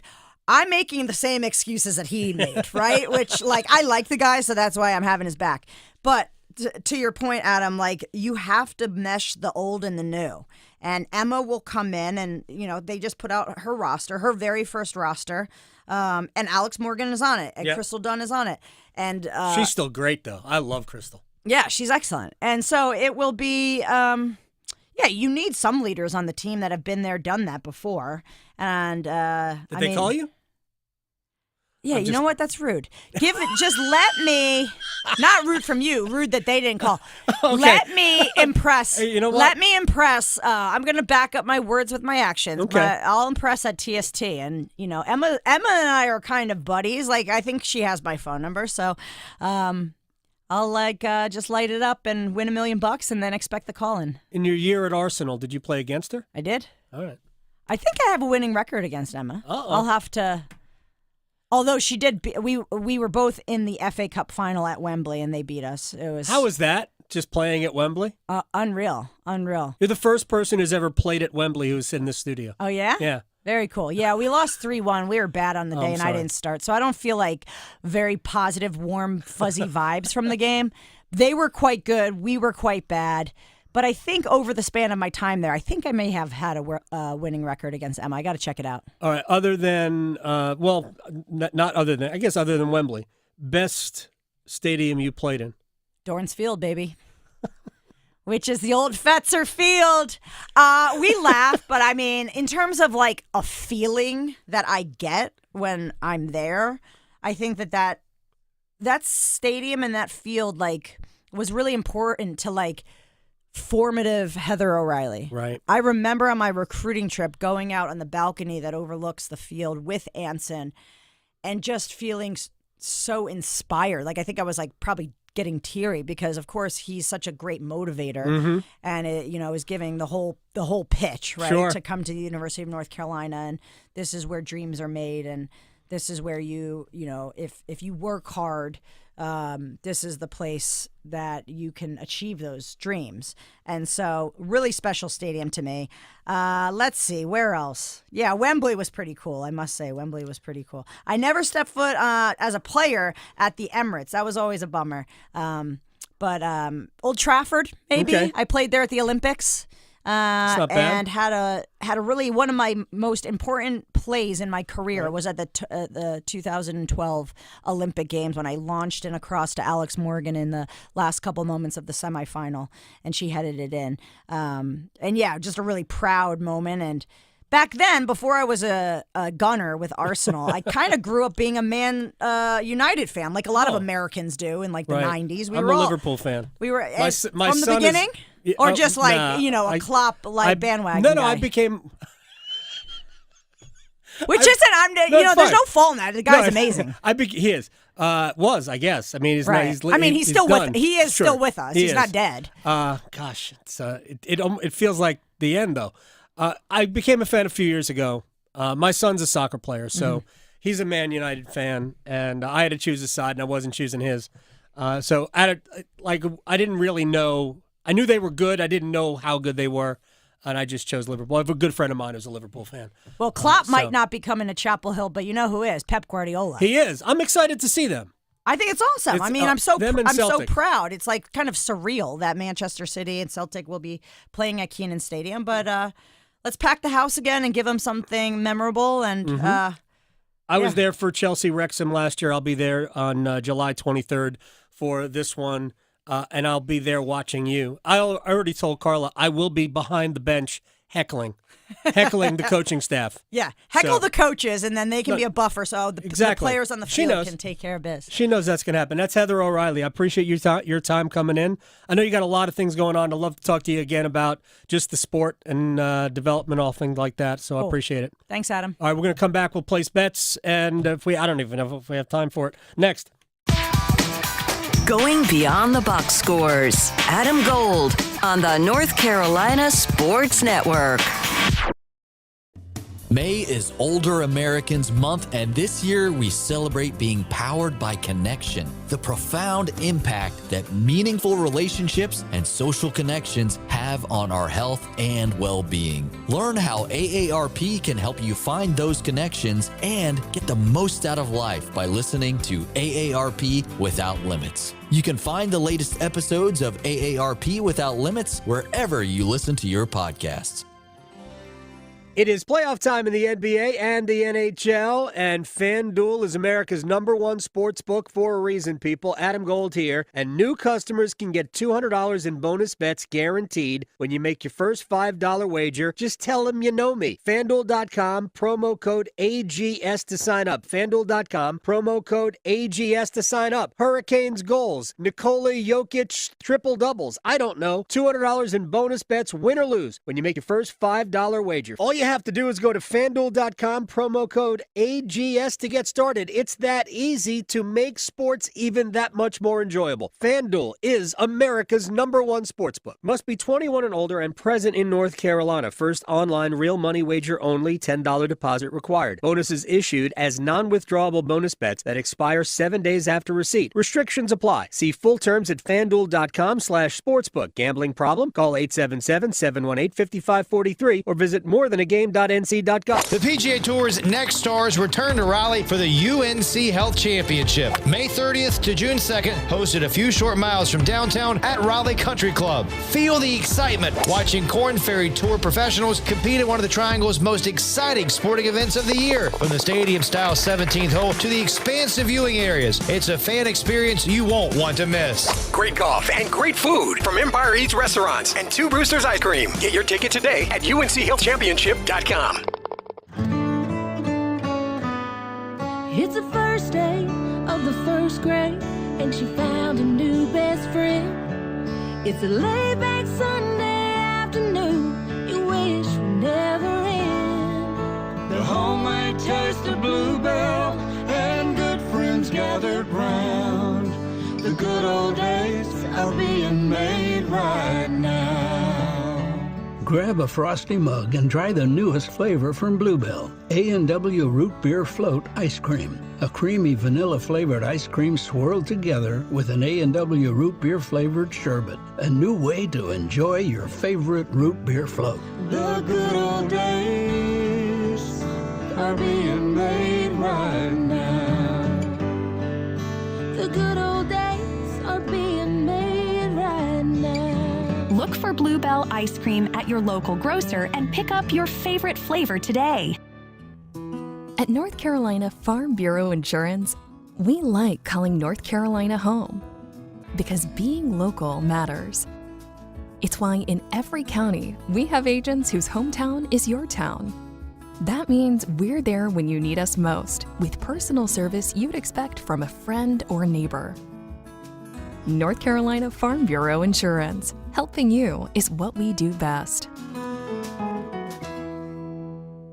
Your background may not include agriculture, but 2 years at the Agricultural Institute will prepare you for a career in it. Whether you are a military veteran with an arsenal of skills, kickstarting your second career, or about to graduate high school, the Agricultural Institute at NC State University is the right place for you. Nurture your passion and find your career. Learn more about our program online by searching NC State Ag Institute. Deadline for fall enrollment is June 1st. 2 years, 1 degree, endless possibilities. This is Adam Gold.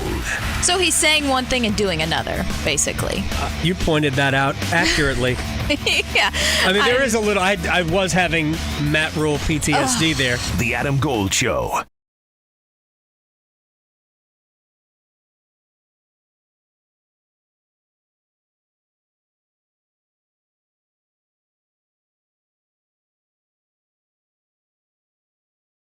Are we back? For a second. I'm sorry. We're not going to place bets here. We'll have to place bets. Are you sure we could just place bets and we'll I don't know. stretch tomorrow? I still have adrenaline from talking to Heather O'Reilly, and the conversation continued after. Let me just give the particulars because I don't think I gave the dates enough. So the soccer tournament, we are 2 weeks away from that, and that is fast-paced, small field. 7v7. The goals are a little smaller. The games last like 40 minutes, if that, and probably last less than that. And they're playing for $1 million. There are 48 teams in the men's division. I think there are 8 teams in the women's division, and this is going to keep growing and growing and growing. So that's June 5th through the 10th at Wake Med Soccer Park in Cary. And the FC, the soccer event in the summer at Kenan Stadium, Manchester City, 4 times in a row the champion, Celtic from the Scottish Premiership, they just won the title. They always win the title, and they are going to play at Kenan Stadium on July 23rd. There you go. Serving it up hot and fresh every day. Adam Gold on the North Carolina Sports Network. Things are heating up in North Carolina, weather-wise at least, and so are things in sports. Hey, it's Victoria Vodenecker here for BetMGM, and we have the NHL and NBA playoffs going on right now, which are intense, but have you spiced things up with wagers yet? If you've never given it a go, but you're curious about it, this is the perfect time to try because BetMGM wants to give you multiple shots at it, so they're offering new North Carolina accounts up to $1,500 in bonus bets. All you need to do is sign up using code VICTORIA150 and you'll receive up to $1,500 back in bonus bets if you don't win your first bet. And when you use the BetMGM app, you're going to have options like same-game parlays, live bets, prop bets, money line bets, and adventurous daily promotions. So for your shot at $1,500 in bonus bets, use code VICTORIA150 and make your first wager. See BetMGM.com for terms. 21 plus only, North Carolina only. Gambling problem? Call 877-718-5543 or visit morethanagame.nc.gov. It's bow time. Listen up, because we've got some big news to share. You might want to sit down for this. Bow Sauce is back at Bojangles. If you think you missed it, just imagine how our Supremes must have felt. Because there's no better sauce to pair with our crispy golden chicken Supremes. They're already boldly seasoned to perfection, but add Bow Sauce and you can taste a truly legendary combination that will make you want to yell, "It's bow time." So don't wait. Grab a Supreme and dip into some Bow Sauce. It's bow time. There's no time like bow time. Time to stop whatever you're doing to satisfy your craving for flavor with a Bojangles Chicken Supremes dinner. Choose a 3-piece or 4-piece Supremes dinner. Get your choice of fixin', a biscuit, and legendary iced tea. And don't forget the sauce for dipping, because Bow Sauce is back. That's right, Bow Sauce is back. Hungry for flavor and value and love the Bow Sauce? Then it's bow time. Prescriptions require an online consultation with a healthcare provider who will determine if appropriate. Restrictions apply. See website for details and important safety information. Subscription required. Price varies based on product and subscription plan. Hey guys, did you know there's a generic form of Viagra that works just the same, but is 95% cheaper? And you can get it online? Go to hims.com/joy. Through Hims, you'll get a free medical consultation, discreet shipping if prescribed, and the process is 100% online. To start your free online visit, go to hims.com/joy. That's HIMS.com/JOY. It's not too late for a deep spring cleaning on your home. Give my friends at Zero Res a call, 919-995-0000. Schedule today and get 3 rooms of carpet cleaned for only $105 and take $100 off your air duct cleaning. Make sure to mention me, Tim from 99.9 The Fan. On average, people spend over a third of their life sleeping, yet most sleep disorders go undiagnosed. I'm Megan Gigling, General Manager of Parkway Sleep Health Centers. Sleep struggles left untreated can lead to health problems and have a serious effect on your quality of life. We've served the Triangle for 20 years. Let us help you get the sleep you've been dreaming of.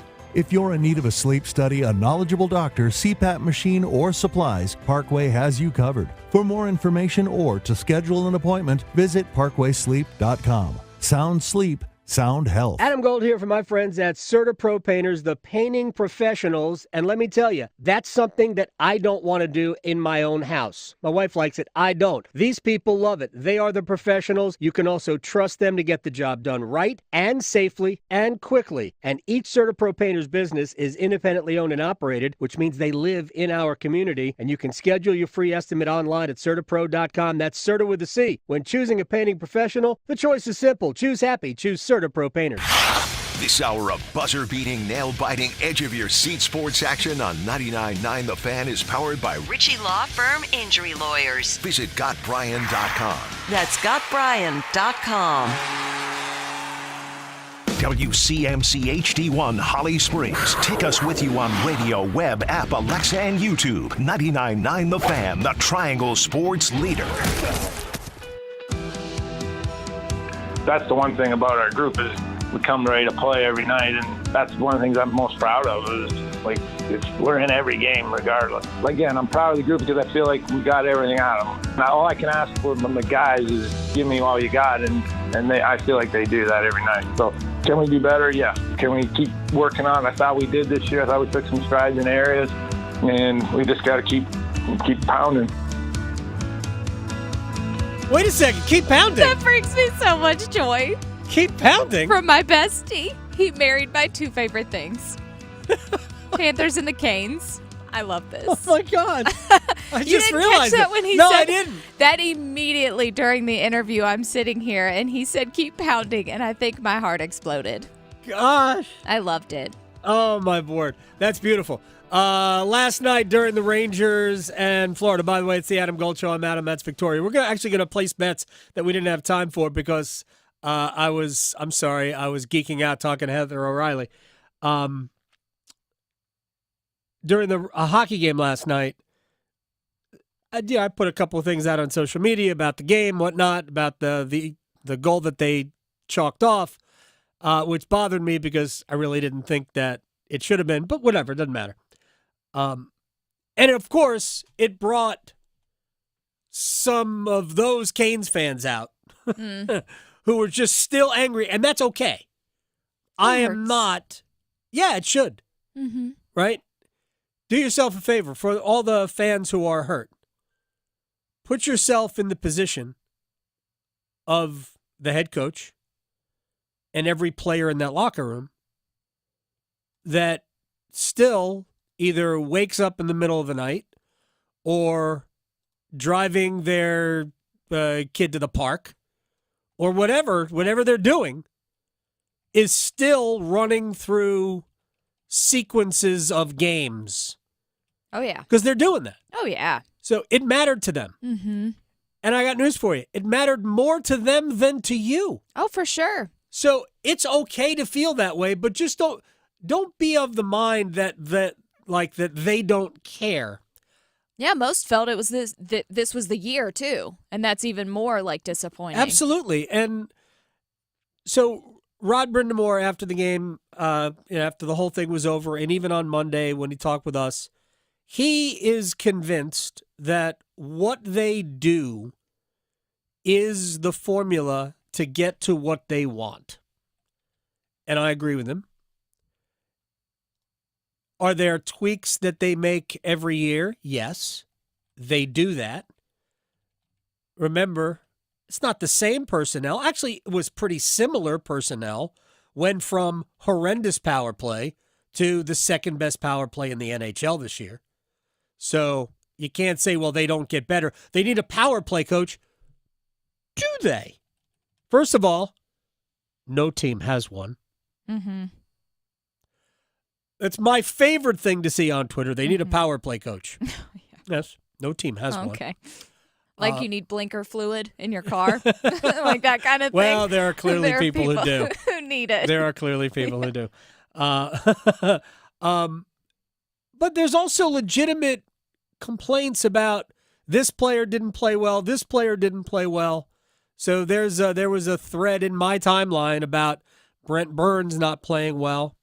I think if we were asking Brent Burns, he would admit wasn't his best series against the Rangers. I thought there were moments where he was excellent, but there were as many moments where he wasn't great or even not good at all. He's not above it. He's not like there were games during the course of the year. I know it's going to sound impossible, where Jacob Slavin wasn't great. Yeah. Everybody's got him. Burns, could he have used a couple of days off this year? Yeah. Maybe the perfect attendance is catching up right. on him. Like, he's 38, 39 years old. Yeah. So this guy's been doing it for a long time, well over 1,000 games consecutively. Mm-hmm. So, yeah, could he use some, did he have to play the last game? Here's the thing. Rod Brindamore has the utmost respect for the way Brent Burns prepares, physically, mentally prepares to play, and he wasn't going to take that away from him. But here's what was the alternative to Brent Burns playing with Jacob Slavin? And I don't. People can think about this all they want. The alternative was, I don't know, Jalen Chatfield, except that Chatfield and Orloff as a defensive pair became arguably Carolina's best defensive pairing in the playoffs.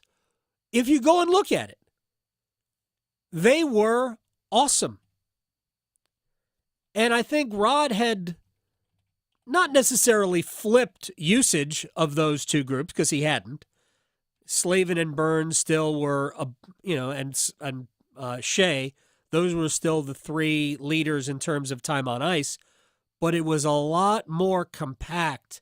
The top in terms of who played the most and, first through sixth was a lot more narrow than it was if you go back to even February, where you'd have Burns at like 23 minutes and Chatfield at like 16. Mm-hmm. And all of a sudden it was, Slavin at 21:30 and Chatfield at 18:45. Like, it was that narrow. So, could Burns have played better? Yeah, he could have. But they just got beat because the goaltender didn't play well enough. Frederik Andersen wasn't the same Frederik Andersen we saw the last 10 games of the regular season. And maybe the people who are screaming about alternating goalies, maybe you were right.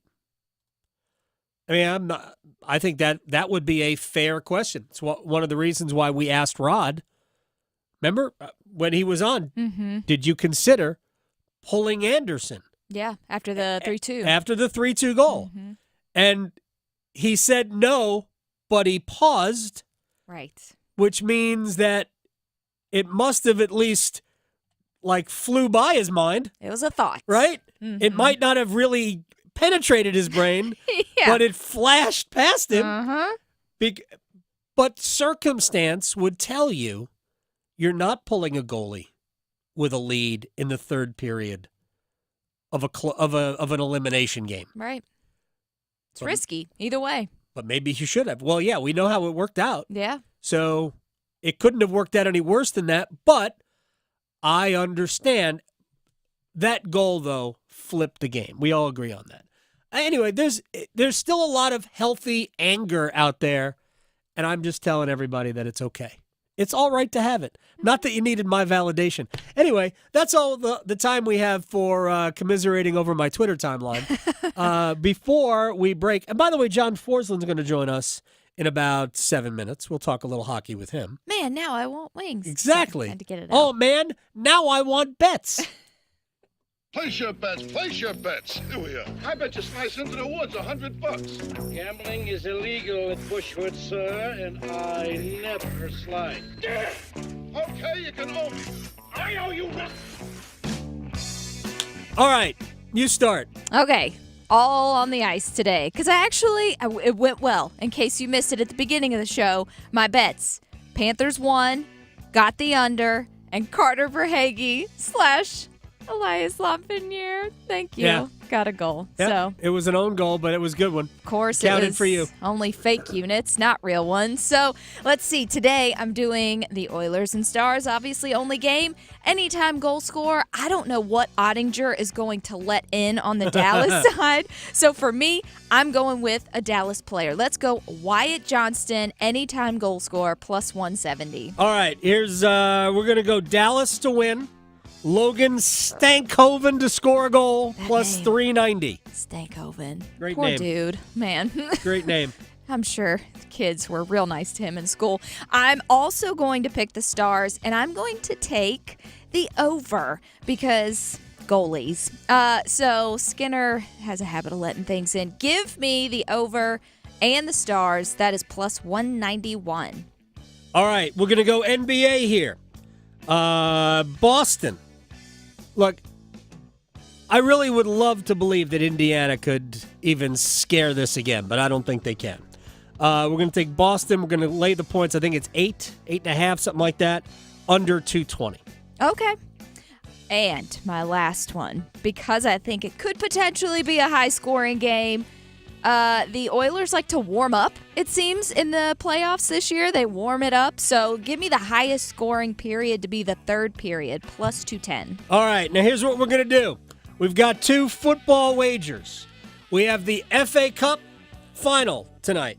Well, not tonight. I think it's Saturday between Manchester United and Manchester City.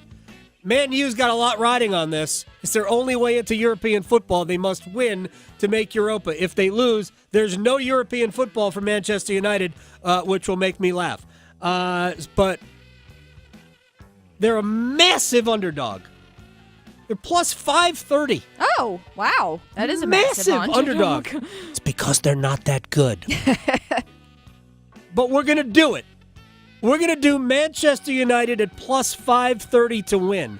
If you think they're going to win in regulation, like without extra time and penalties, it's plus 750. Oh. Yeah. That's also crazy. Wow. But Man U plus 530 just to win by any means necessary, including penalties. And honestly, there's no real good wager. Let's go with Dortmund to upset Why not?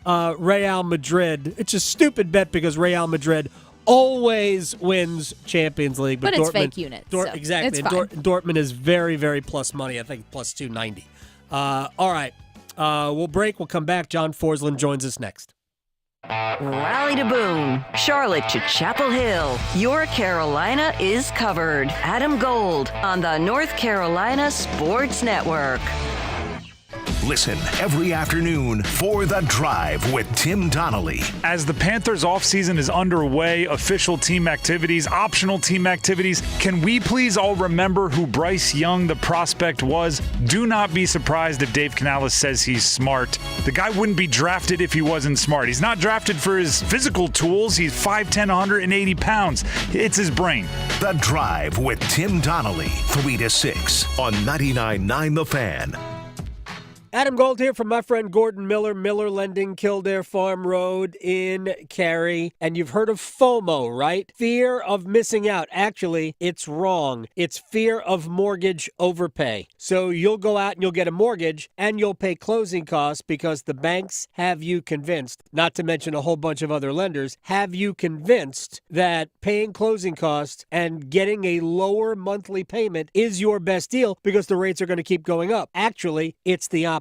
The rates will drop. Election year, even the year after, rates generally typically drop. In fact, my man Gordon Miller, who invented the no closing cost mortgage, has told me that he thinks rates will be down around 5 by the end of next year. Miller Lending, home of the original no-cost mortgage that will save you thousands in closing costs and give you the freedom to refinance free of charge when the rates come down. MillerLending.com. Miller Lending's on Kildare Farm Road in Cary, an equal housing lender, NMLS ID 250-2146. Oh, this North Carolina Education Lottery Winners Club espresso is strong. Pace yourself. New winners tend to overdo it on the coffee. And with new scratch-offs out, well... Hey guys, I'm a new winner. My name's Steve. What's your name? I really love this coffee. Wow, this place is great. Glad I grabbed a new scratch off. Okay, nice to meet you. Gonna get a massage. Ooh, I think I need to relax. Told you. This month's tickets pack $135 million in total prizes. The Winners Club awaits. Must be 18 to play. Approximate overall odds of winning range from 1 in 3.41 to 4.25. Problem gambling helpline 877-718-5543. They say consistency is the key to success. They weren't wrong. So how about grabbing a beer that's consistently smooth, consistently refreshing, and consistently light? You might just find that the road to success can be pretty enjoyable. Michelob Ultra, the perfect balance of taste and refreshment, and only 2.6 carbs and 95 calories. It's only worth it if you enjoy it. Enjoy responsibly. Anheuser-Busch Michelob Ultra Light Beer, St. Louis, Missouri. The Triangle is going to be hopping this summer with great soccer. June 5th through the 10th is TST, a 7-on-7 men's and women's tournament at Wake Med Soccer Complex featuring 118 matches. Then July 23rd, International Giants, Manchester City, and Celtic face off at UNC. Save 10% off tickets by going to fcseries.com/Carolina. Use promo code TRIANGLE. That's fcseries.com/Carolina. Promo code TRIANGLE for 10% off. It's Window Nation's semi-annual sale, and it's a big deal. Right now, get 50% off all windows, along with no interest for 5 years. Plus, bonus savings when you schedule a consult today. If your windows leak, get foggy or hot, or you're paying high utility bills, that's a big deal. With Window Nation's semi-annual sale, you can replace your windows and save a big deal, too. Schedule a no-obligation in-home estimate. Call 866-90-NATION or visit windownation.com. Fabric Talk. Hey, it's me, your couch. Today's my favorite day of the week, Febreze Fabric Spray Day. The occasional deep cleans are nice, but in between, you know I'm needing a refresh. Ooh, here she comes with the Febreze Fabric Spray. Oh yeah, spritz them armrests. Don't be shy. Nothing like a good spray down to get me smelling so fresh and clean. Don't forget my back. Nice. Febreze Fabric Spray. It's just that easy. Now we can both breathe happy. Febreze. La la la la la. This is Adam Gold. We had lightning hit a pretty large tree. Oh, yeah. About 150 yards from the house. It'll be my sign to go win the lottery. But you know what? I'm sorry, I can't. I have rules. If it's not over $1 billion, I'm not playing. Yeah, still just millions. The Adam Gold Show.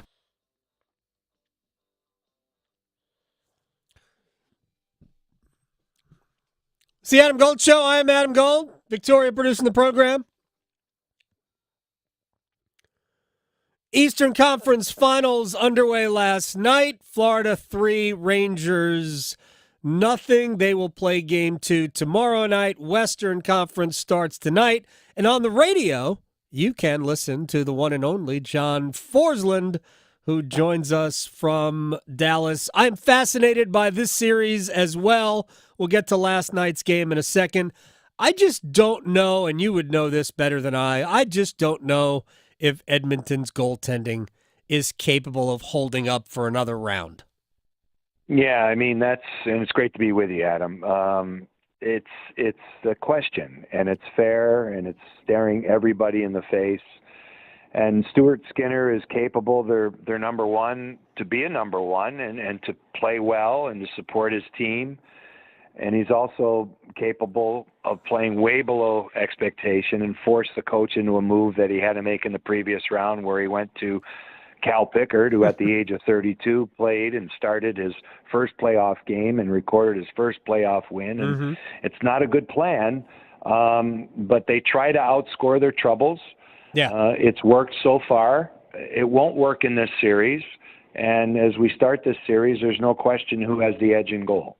Yeah, and even with that, Jake Ottinger has had his squirrely moments this year that he's had to overcome.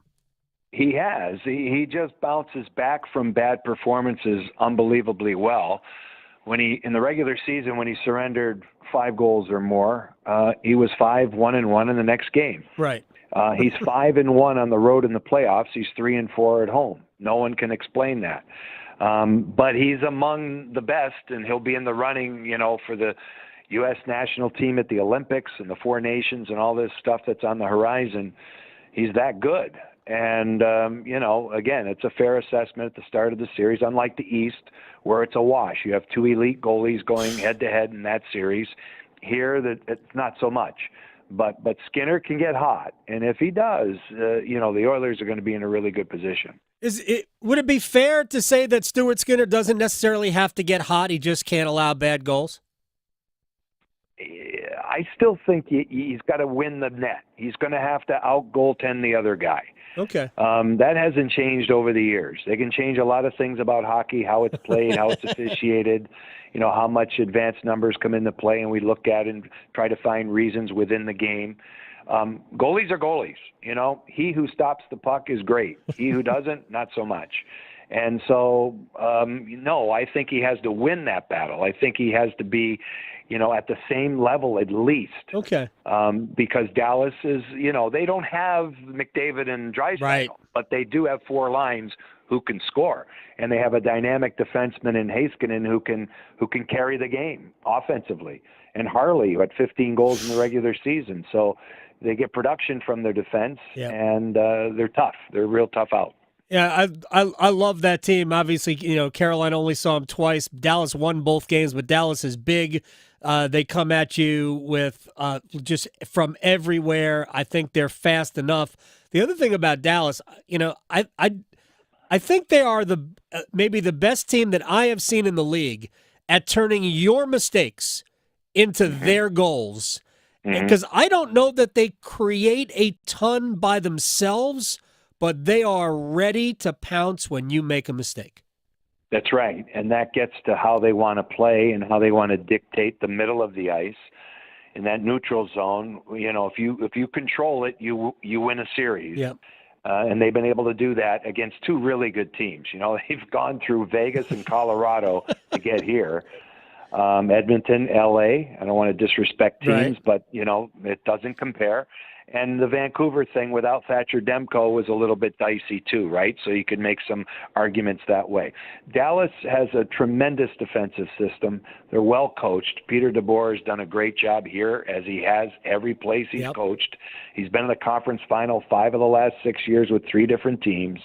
And that's what they do. They get the puck in the middle, they counter, and off they go. They don't necessarily get in there and cycle like a lot of teams do. They like to come out hard at home. They haven't had great success at home in the playoffs, but tonight will be a race for that first goal. There's no question about it. And Dallas likes to play that way and play it fast, as everybody says these days, and that's how they get it done. John Forsland is joining us here on the Adam Gold Show. Dallas doesn't go to the box a ton. If they stay out of the penalty box, is that an indication that they're probably going to win this series? Yeah, I would say so. This power play is historic that Edmonton has. During the regular season and through the playoffs, I've spent a great deal of time with Paul Coffey, as you know, is on the coaching staff now of the Oilers. And he was part of Detroit, Pittsburgh, Edmonton back in the day, all 3 of those great power plays that won Stanley Cups. And he tells me this is the best power play he's ever seen.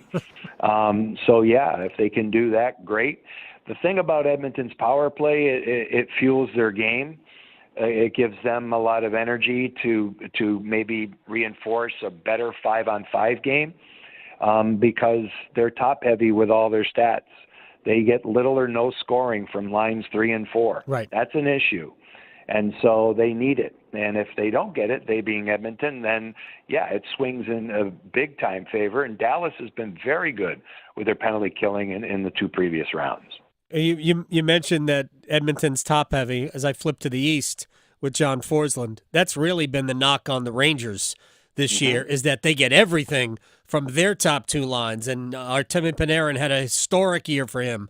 And even though Mika Zibanejad and Chris Kreider dropped down a level from where they were the previous year, of course, Kreider had 50-some-odd goals. They were still obviously very effective players, but so much comes on the power play for them, and they don't get great depth scoring. I thought Florida was better going into the series anyway. I think Vegas did too. How did you see that series? How do you see that series?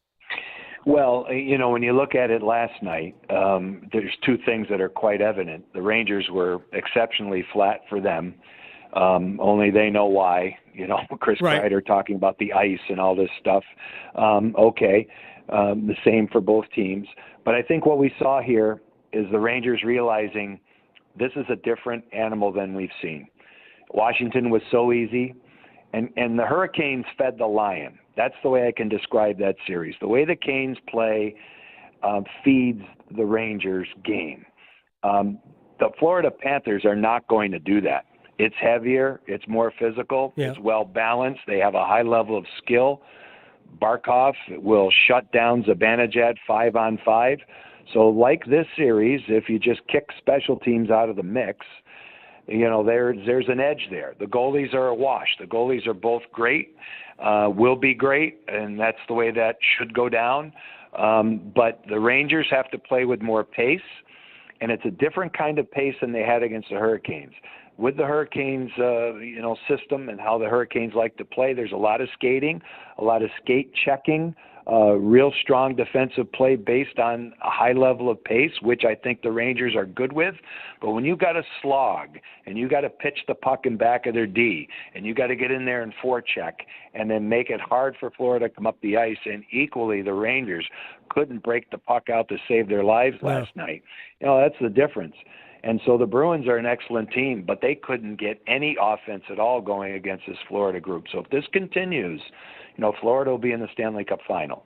I also think that as good as Shesterkin is, Sergei Bobrovsky showed us another level last night. He wasn't called on a lot, but that makes those moments when he was called on even more impressive to me, because he just looked like he was at a place that nobody can get to.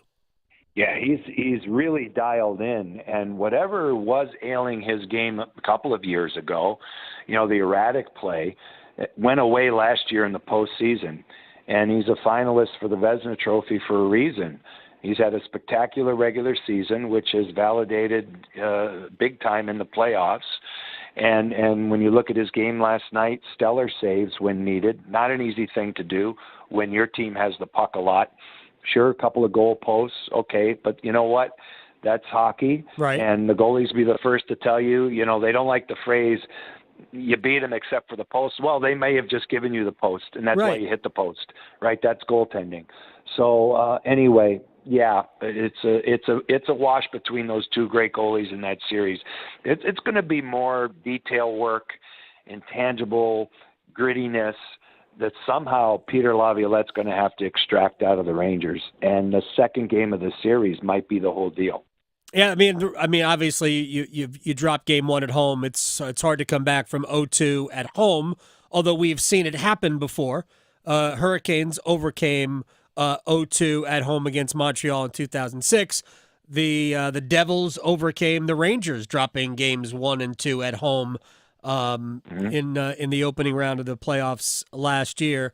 On a personal level, I mean, I'm just speaking for me here. I would love to see Paul Maurice get a Stanley Cup. Yeah, me too. I mean, that would be great, and it would be the last thing you could check as far as what has been an unbelievable career for him.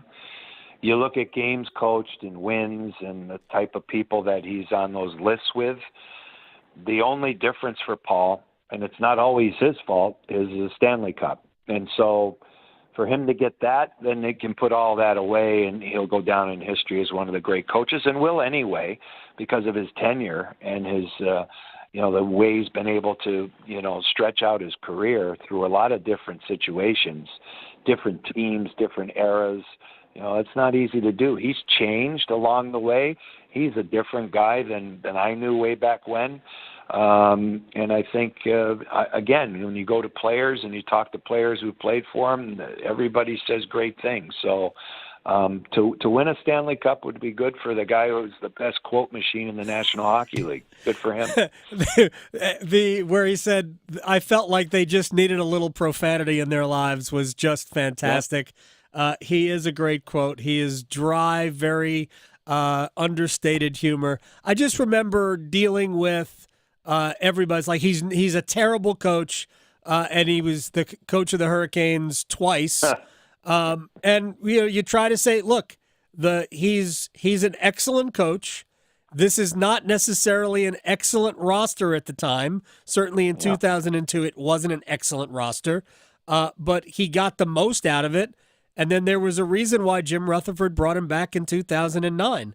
I just wish him the opportunity to have his name on the cup. That's basically it. Because he hasn't been handed easy situations either, right? So, I mean, from the very beginning, when he was in his 20s and they made him the coach in Hartford, and that was hard. That was probably something that was not ready for. Okay, he was not ready for that. He'd be the first guy to tell you that. But I remember when that happened, and I remember Jim saying, to a few of us on the side, this guy will be great. And we're like, okay, we believe you, we think, if we're honest. Right. Because there's no reason to think that a guy where half the roster was older than he was. I mean, Gary Green and Scotty Bowman are the two guys that have done it in NHL history, and then Paul did. And then when he came back in 2009, the team was done and needed to get resuscitated. And he and Ron Francis did a really good job to kind of change a little bit of the dynamic, and Cam Ward got exceptionally hot, and the rest is history. But it's been different groups and different circumstances, and we can't forget he guided the team through the 2 years of clown show, really, of playing in Greensboro, right, and dealing with logistics and all of that, a way different era, right? So now he's in the now here, and he's got a great team, but he's made them play differently, and he's got them dialed in, and they can beat you anyway. Heavy, skill, whatever you want to do, they can do it. We will be listening to you on the radio. I know we have a bunch of the games here, and if you don't have it here, you can get it on Sirius XM. John Forsland. Also, NHL on TNT, the voice of the Seattle Kraken, my friend. I appreciate your time. We'll talk again. Thanks, Adam. My pleasure, buddy. You got it. John Forsland here on the Adam Gold Show. All right, we'll get into some other things. We'll rewind. We've had fun. I geeked out, and that's really all you need to know. I have a correction to make when we come back. A correction. Next. Going beyond the box scores. Adam Gold on the North Carolina Sports Network. Friday Night Lights returns to Charlotte Motor Speedway. Get ready for tailgate tangling, bumper banging action when the NASCAR Craftsman Truck Series gets ready to rumble in the North Carolina Education Lottery 200. Friday night, May 24th. Be there when NASCAR's rising stars put on a show at America's home for racing. Kids 12 and under get in free. It's the perfect kickoff to your Memorial Day weekend. Get your tickets at charlottemotorspeedway.com. It is playoff time in the NBA and the NHL, and FanDuel is America's #1 sports book for a reason, people. Adam Gold here, and new customers can get $200 in bonus bets guaranteed when you make your first $5 wager. Just tell them you know me. FanDuel.com, promo code AGS to sign up. FanDuel.com, promo code AGS to sign up. Hurricanes goals, Nikola Jokic triple doubles. I don't know. $200 in bonus bets, win or lose, when you make your first $5 wager. All you have to do is go to FanDuel.com, promo code AGS to get started. It's that easy to make sports even that much more enjoyable. FanDuel is America's #1 sportsbook. Must be 21 and older and present in North Carolina. First online real money wager only, $10 deposit required. Bonuses issued as non-withdrawable bonus bets that expire 7 days after receipt. Restrictions apply. See full terms at FanDuel.com/sportsbook. Gambling problem? Call 877-718-5543 or visit morethanagame.nc.gov. Trust ACT Construction Equipment and Avant Articulated Loaders for the right equipment to help get your work done. Avant makes the most multifunctional loaders in the world. Whether you're a landscaping pro or homeowner serious about property maintenance, you need an Avant loader. ACT Construction Equipment is your authorized Avant dealer for sales, service, part, and rentals. Visit one of our 7 locations or actce.com for more details about Avant Articulated Loaders. ACT Construction Equipment, always the right equipment for the job. It's the first day of the first grade, and she found a new best friend. It's a laid-back Sunday afternoon. taste of Bluebell and good friends gathered round. The good old days are being made right now. Grab a frosty mug and try the newest flavor from Bluebell, A&W Root Beer Float Ice Cream. A creamy vanilla-flavored ice cream swirled together with an A&W Root Beer flavored sherbet. A new way to enjoy your favorite root beer float. The good old days are being made right now. The good old days are being made right now. Look for Bluebell ice cream at your local grocer and pick up your favorite flavor today. The PGA Tour's next stars return to Raleigh for the UNC Health Championship. May 30th to June 2nd, hosted a few short miles from downtown at Raleigh Country Club. Feel the excitement watching Korn Ferry Tour professionals compete at one of the Triangle's most exciting sporting events of the year. From the stadium-style 17th hole to the expansive viewing areas, it's a fan experience you won't want to miss. Great golf and great food from Empire Eats Restaurants and Two Roosters Ice Cream. Get your ticket today at UNCHealthChampionship.com. May is Older Americans Month, and this year we celebrate being powered by connection, the profound impact that meaningful relationships and social connections have on our health and well-being. Learn how AARP can help you find those connections and get the most out of life by listening to AARP Without Limits. You can find the latest episodes of AARP Without Limits wherever you listen to your podcasts. This is Adam Gold. Please let the coach and GM pick this year. Right. And they put this on the sign outside of the restaurant, and I guess David Tepper actually went inside this restaurant. Do you know that there is security video of that visit? Wow. The Adam Gold Show.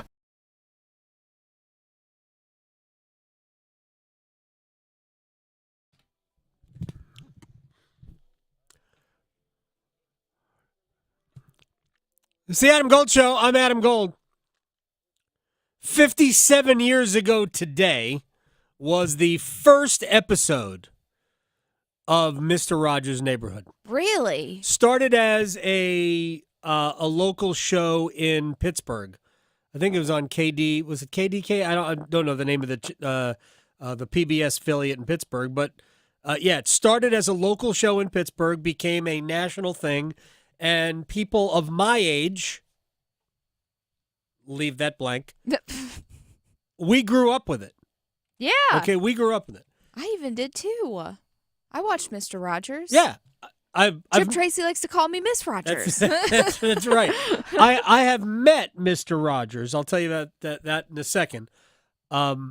Michael Keaton, the actor. Yeah, Batman. Right. He's always my Batman. I agree with you. Yeah. Well, I'm the more campy Bruce, what was it? Adam Ward. Not Adam West. Ah, yes. Burt Ward was Robin. Adam West was Batman. With the undies over his... Yeah. That was my Batman. Yes. But yes, in movie parlance, I am also a Michael Keaton Batman guy. Michael Keaton got his start in show business on Mr. Rogers' Neighborhood. Well, that's a fun fact. There you go. He worked in, he's part of the crew. Mm-hmm. Like, he was responsible for the trolley. Oh, well, that was important. Yes. It's very important. Very much important. Mm-hmm. I met Mr. Rogers when I was working in Washington. This is going to sound like, Gold worked for Larry King. I did. I was a producer on the radio show.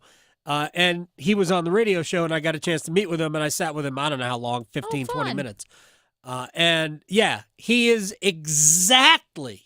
Like you would think? That is him. Wow. It's good Exactly. So, yes, I was told I was special.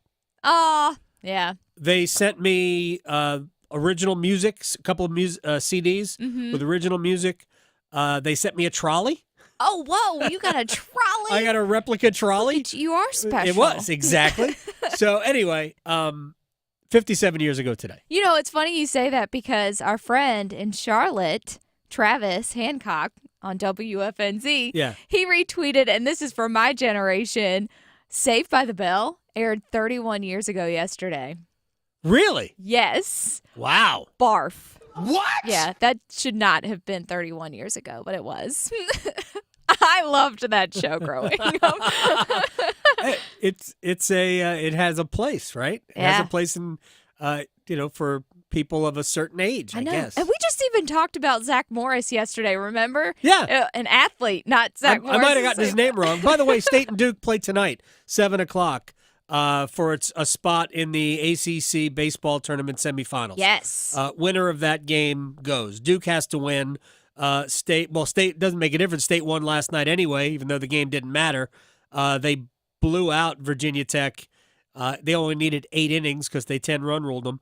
And then so State and Duke will play for one spot in the semifinals tonight, starting at 7 o'clock. But yeah, so 57 years ago. Wow. Fun little fact. There you go. Who knew? All right. Well, here's my correction. Then we'll rewind. Earlier, I mentioned that there would be the Champions League final this weekend. It's not this weekend. It is next weekend. Because there was a very good chance that it was going to feature Manchester City, and they're playing the FA Cup final Saturday. I might have said tomorrow earlier, but Saturday, I think, is the FA Cup final. It's okay. Our days are all met. Since we don't have Canes hockey to keep our schedule straight, it's hard to remember. I woke up Tuesday honestly thinking it was Friday, and I don't know why. But so I've been messed up all week. Oh, yeah. Today is just Thursday. Tomorrow will be Friday. It's just a floating day. Yeah, exactly. All right, let's rewind. And we're actually going to start with things that we haven't done yet. So let's start here. We'll start with some football, and we'll start off the field. Greg Olsen was obviously a Panthers legend, tight end, and even while he was playing, went into the booth for Fox and did a great job, so great that they named him their number one analyst. Yeah. This is 2 years running now where he has been on the number one crew. And then they hired Tom Brady. Yeah, so let's demote him. So Brady is the number one analyst right now. I don't even know that. Do we know that Greg Olsen is the number 2 analyst? I'm not even sure we know that. It's ridiculous. But anyway, last night, I think it was last night, last couple of days, at the Sports Emmys, Greg Olsen was nominated for, now where do we pick this up? Do we pick this up with the nominations? Yes, so you get to hear. So he was nominated as the for best game analyst, best event analyst. Here you go. The nominees and outstanding personality event analyst are Troy Aikman, ESPN, ABC; Chris Collinsworth, NBC, Peacock; Greg Olsen, Fox; Bill Raftery, CBS, TNT, Fox; John Smoltz, Fox, FS1; Tom Verducci, Fox, FS1, MLB Network. The Emmy goes to Greg Olsen! Oh, let's go, baby! All right, well, thank you guys so much. Appreciate it. You know, I think there's a lot of people wondering what I'm going to say right now. I don't know. You know, coming into tonight, you know, people ask me, they say, you know, what's your biggest threat to your future in the business? And everyone's like, oh, Brady and this. I think it's Andy from Toy Story. I think if he gets in, Collinsworth, Aikman, we're dead, these guys. But no, I really appreciate it. I have a chance to come last year. Said if I was ever nominated again, I'd come. I got to bring my beautiful wife, Kara. A couple days in the city. Super cool, you know, be able to do this. I spent my whole life as a football kid, grew up the son of a high school football coach. All I ever wanted to do was be around the game of football as a player, as a kid. And now to be able to share millions of homes every weekend and just share my love for the game, my passion for the game of football, the way I see it, the way I call it, has been a blast. Look, he is... I love him. I do. I think he is amazing. I think Brady will be very good. I don't think Tom would do it if he didn't think he could be good at it. Sure. I'm not sure. saying he's going to be better than Olsen. Oh, he won't. I'll tell you right now. But I'm think totally biased. Yeah, I'm with you because I think he is legitimately good at it. Yeah, and he's a good guy. He's genuine. Like you said, he loves the sport. He in does. and out. You can tell. I found that list of nominees very interesting. Mm-hmm. Troy Aikman, okay, fair. Chris Collinsworth, whatever. Billy Raftery is still great. Right. John Smoltz, no. Yeah. What are we doing? Tom Verducci's excellent, Mm-hmm. but I think that's an easy category for Greg, to be perfectly honest. Although Raftery to me would be the second best analyst there, but I think Olsen is dynamite. He is going to be the number 2 analyst for Fox, and eventually will be the number 1 analyst somewhere else. Whether Collinsworth eventually retires from NBC or steps aside, or Buck and Aikman leave Monday Night Football. I'm not saying that's going to happen. Olsen is destined to be, or Brady gets bored and decides to go back and play. I don't know. Makes an ice cream company. Avocado Olsen ice cream. is amazing at it. I have no idea who was announcing that, by the way. I don't know if he was a comedian. I have no idea. I have no clue. No clue who was who read the winner. No. But there you go, Greg Olsen, your top analyst, event analyst, if you will. All right, so we have a couple of things from Panthers OTAs. Here's the tight end, Jatavian Sanders. You might have heard this story where Sanders was the guy who got all the rookies together to learn the playbook.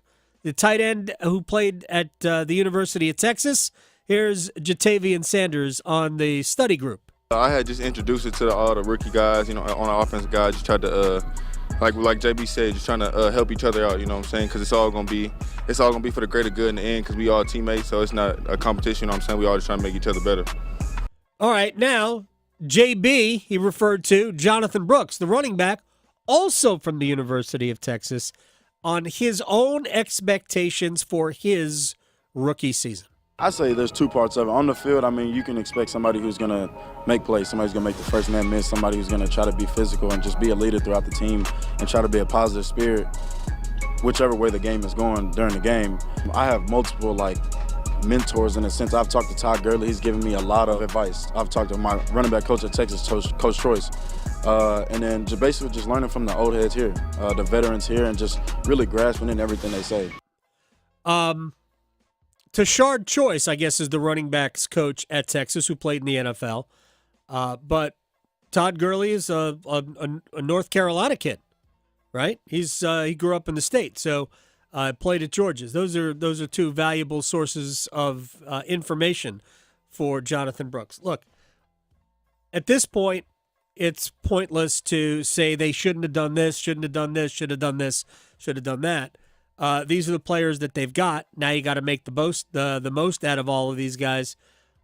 Brooks is obviously a super talented player. They got to get him healthy. He's coming off an ACL tear. He's got to be ready for training camp. And then they have to utilize him correctly. I don't know what's going to happen with Miles Sanders. I have no idea. I mean, they have him. They have Chuba Hubbard. Now they have Jonathan Brooks.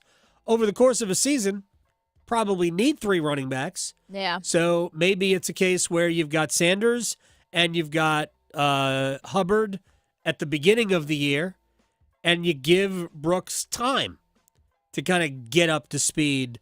So you don't have to, maybe he doesn't factor other than, here or there in the first month of the season. Yeah. And you just kind of work him in and then see if he takes over. But you're going to need all your running backs. I mean, the sport is too violent for you to not need all of your running backs.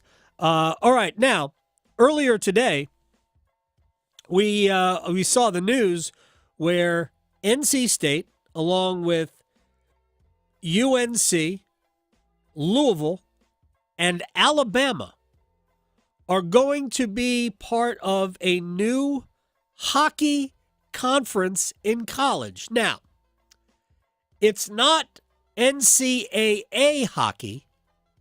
It is essentially they are going to move from the second to the first division of club hockey.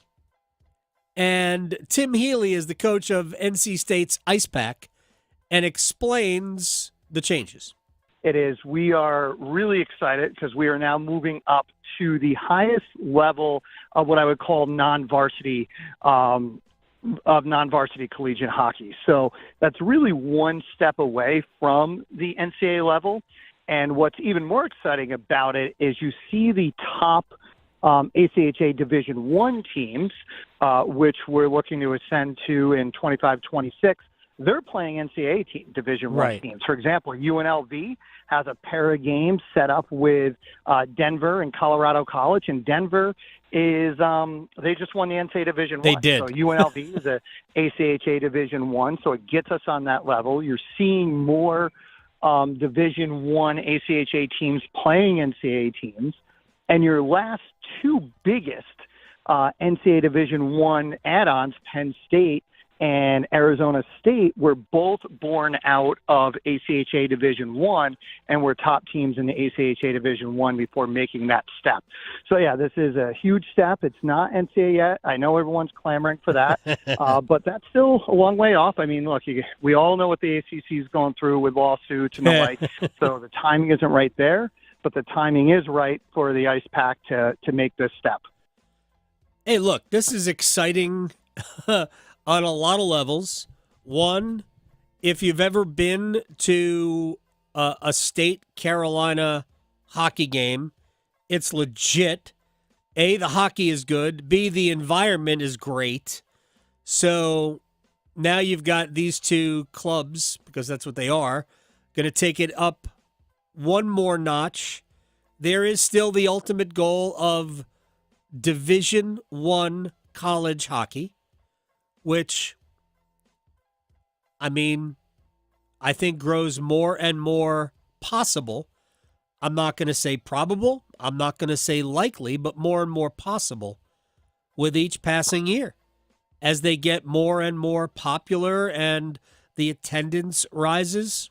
They will play one game this upcoming season against each other at PNC Arena. Remember, last year, they played at Carter Finley Stadium. They kept the ice available for them to play after. That was awesome. That was absolutely tremendous. All right. Victoria, you're a baseball fan. Yes. And by the way, real quick, a reminder, State, Duke tonight, 7 o'clock.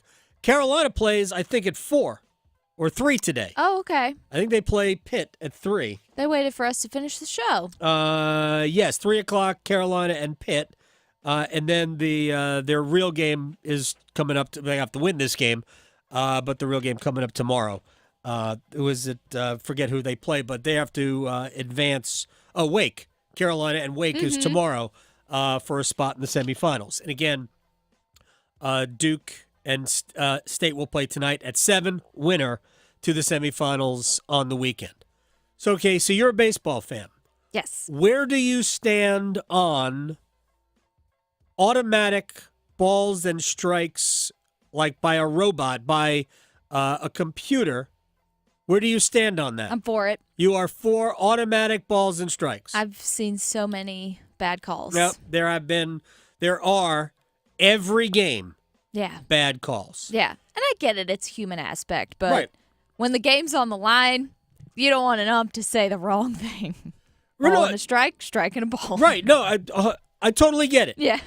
And I fully understand. It's really, it's not interpretation. Mm-hmm. The strike zone has specific guidelines. Right. If the ball crosses the plate between the bottom of the knees, and the bottom of the shoulder, the armpit, it's supposed to be a strike. Right. Supposed to call it a strike. If it crosses any part of the plate, it's not open to interpretation. It's not supposed to be. Mm-hmm. I do think it is, but we'll get to my interpretation of the strike zone in a second. So Major League Baseball's commissioner, Rob Manfred, said that robot home plate umpires, an automatically called strike zone, isn't coming in this year. It would, at the earliest, be 2026. Not coming in next year either. And he says that when it does, it will likely be a challenge system. What are we doing? If you are going to have it, yes, use it. Simply have it. It's a strike. Turn the plate green. Yeah. Is it a ball? Turn the plate red. I don't care. Make a little tone. A bird tweets if it's a strike. Right. And it's that anvil sound. If it's a ball. Right. I don't care. Super Mario Brother sounds. I don't care. The dumbest thing in the world is trying to make this strategic. Yeah. Just if you're going to allow an automated strike zone, just do it. Yeah. Don't give me a red flag to throw, a red rosin bag. Throw a red rosin bag out in the field. Don't be dumb about this. Yeah. So, but my feeling overall is I understand that we get a lot of mistakes. I don't want to see an automated strike zone. I want to see umpires do a better job. Yes, that would be great. That's what I want. And I think for the most part, umpires do a great job. Yeah. I absolutely believe this. The problem is that there are a handful of umpires who clearly don't. Those umpires simply need to be relegated to a lower league until they get better at calling balls and strikes. Victoria, thank you very much. Tomorrow's Friday. I don't know if you know this. We'll see you then. Serving it up hot and fresh every day. Adam Gold on the North Carolina Sports Network. Adam Gold here from my friends at FanDuel, America's #1 sports book, and the NHL is heating up down to the Final Four. And yes, no Canes, but still fun, like when Florida beat the Rangers 3-0 last night. You could do that. You could do the series. You could do anytime goal scorers.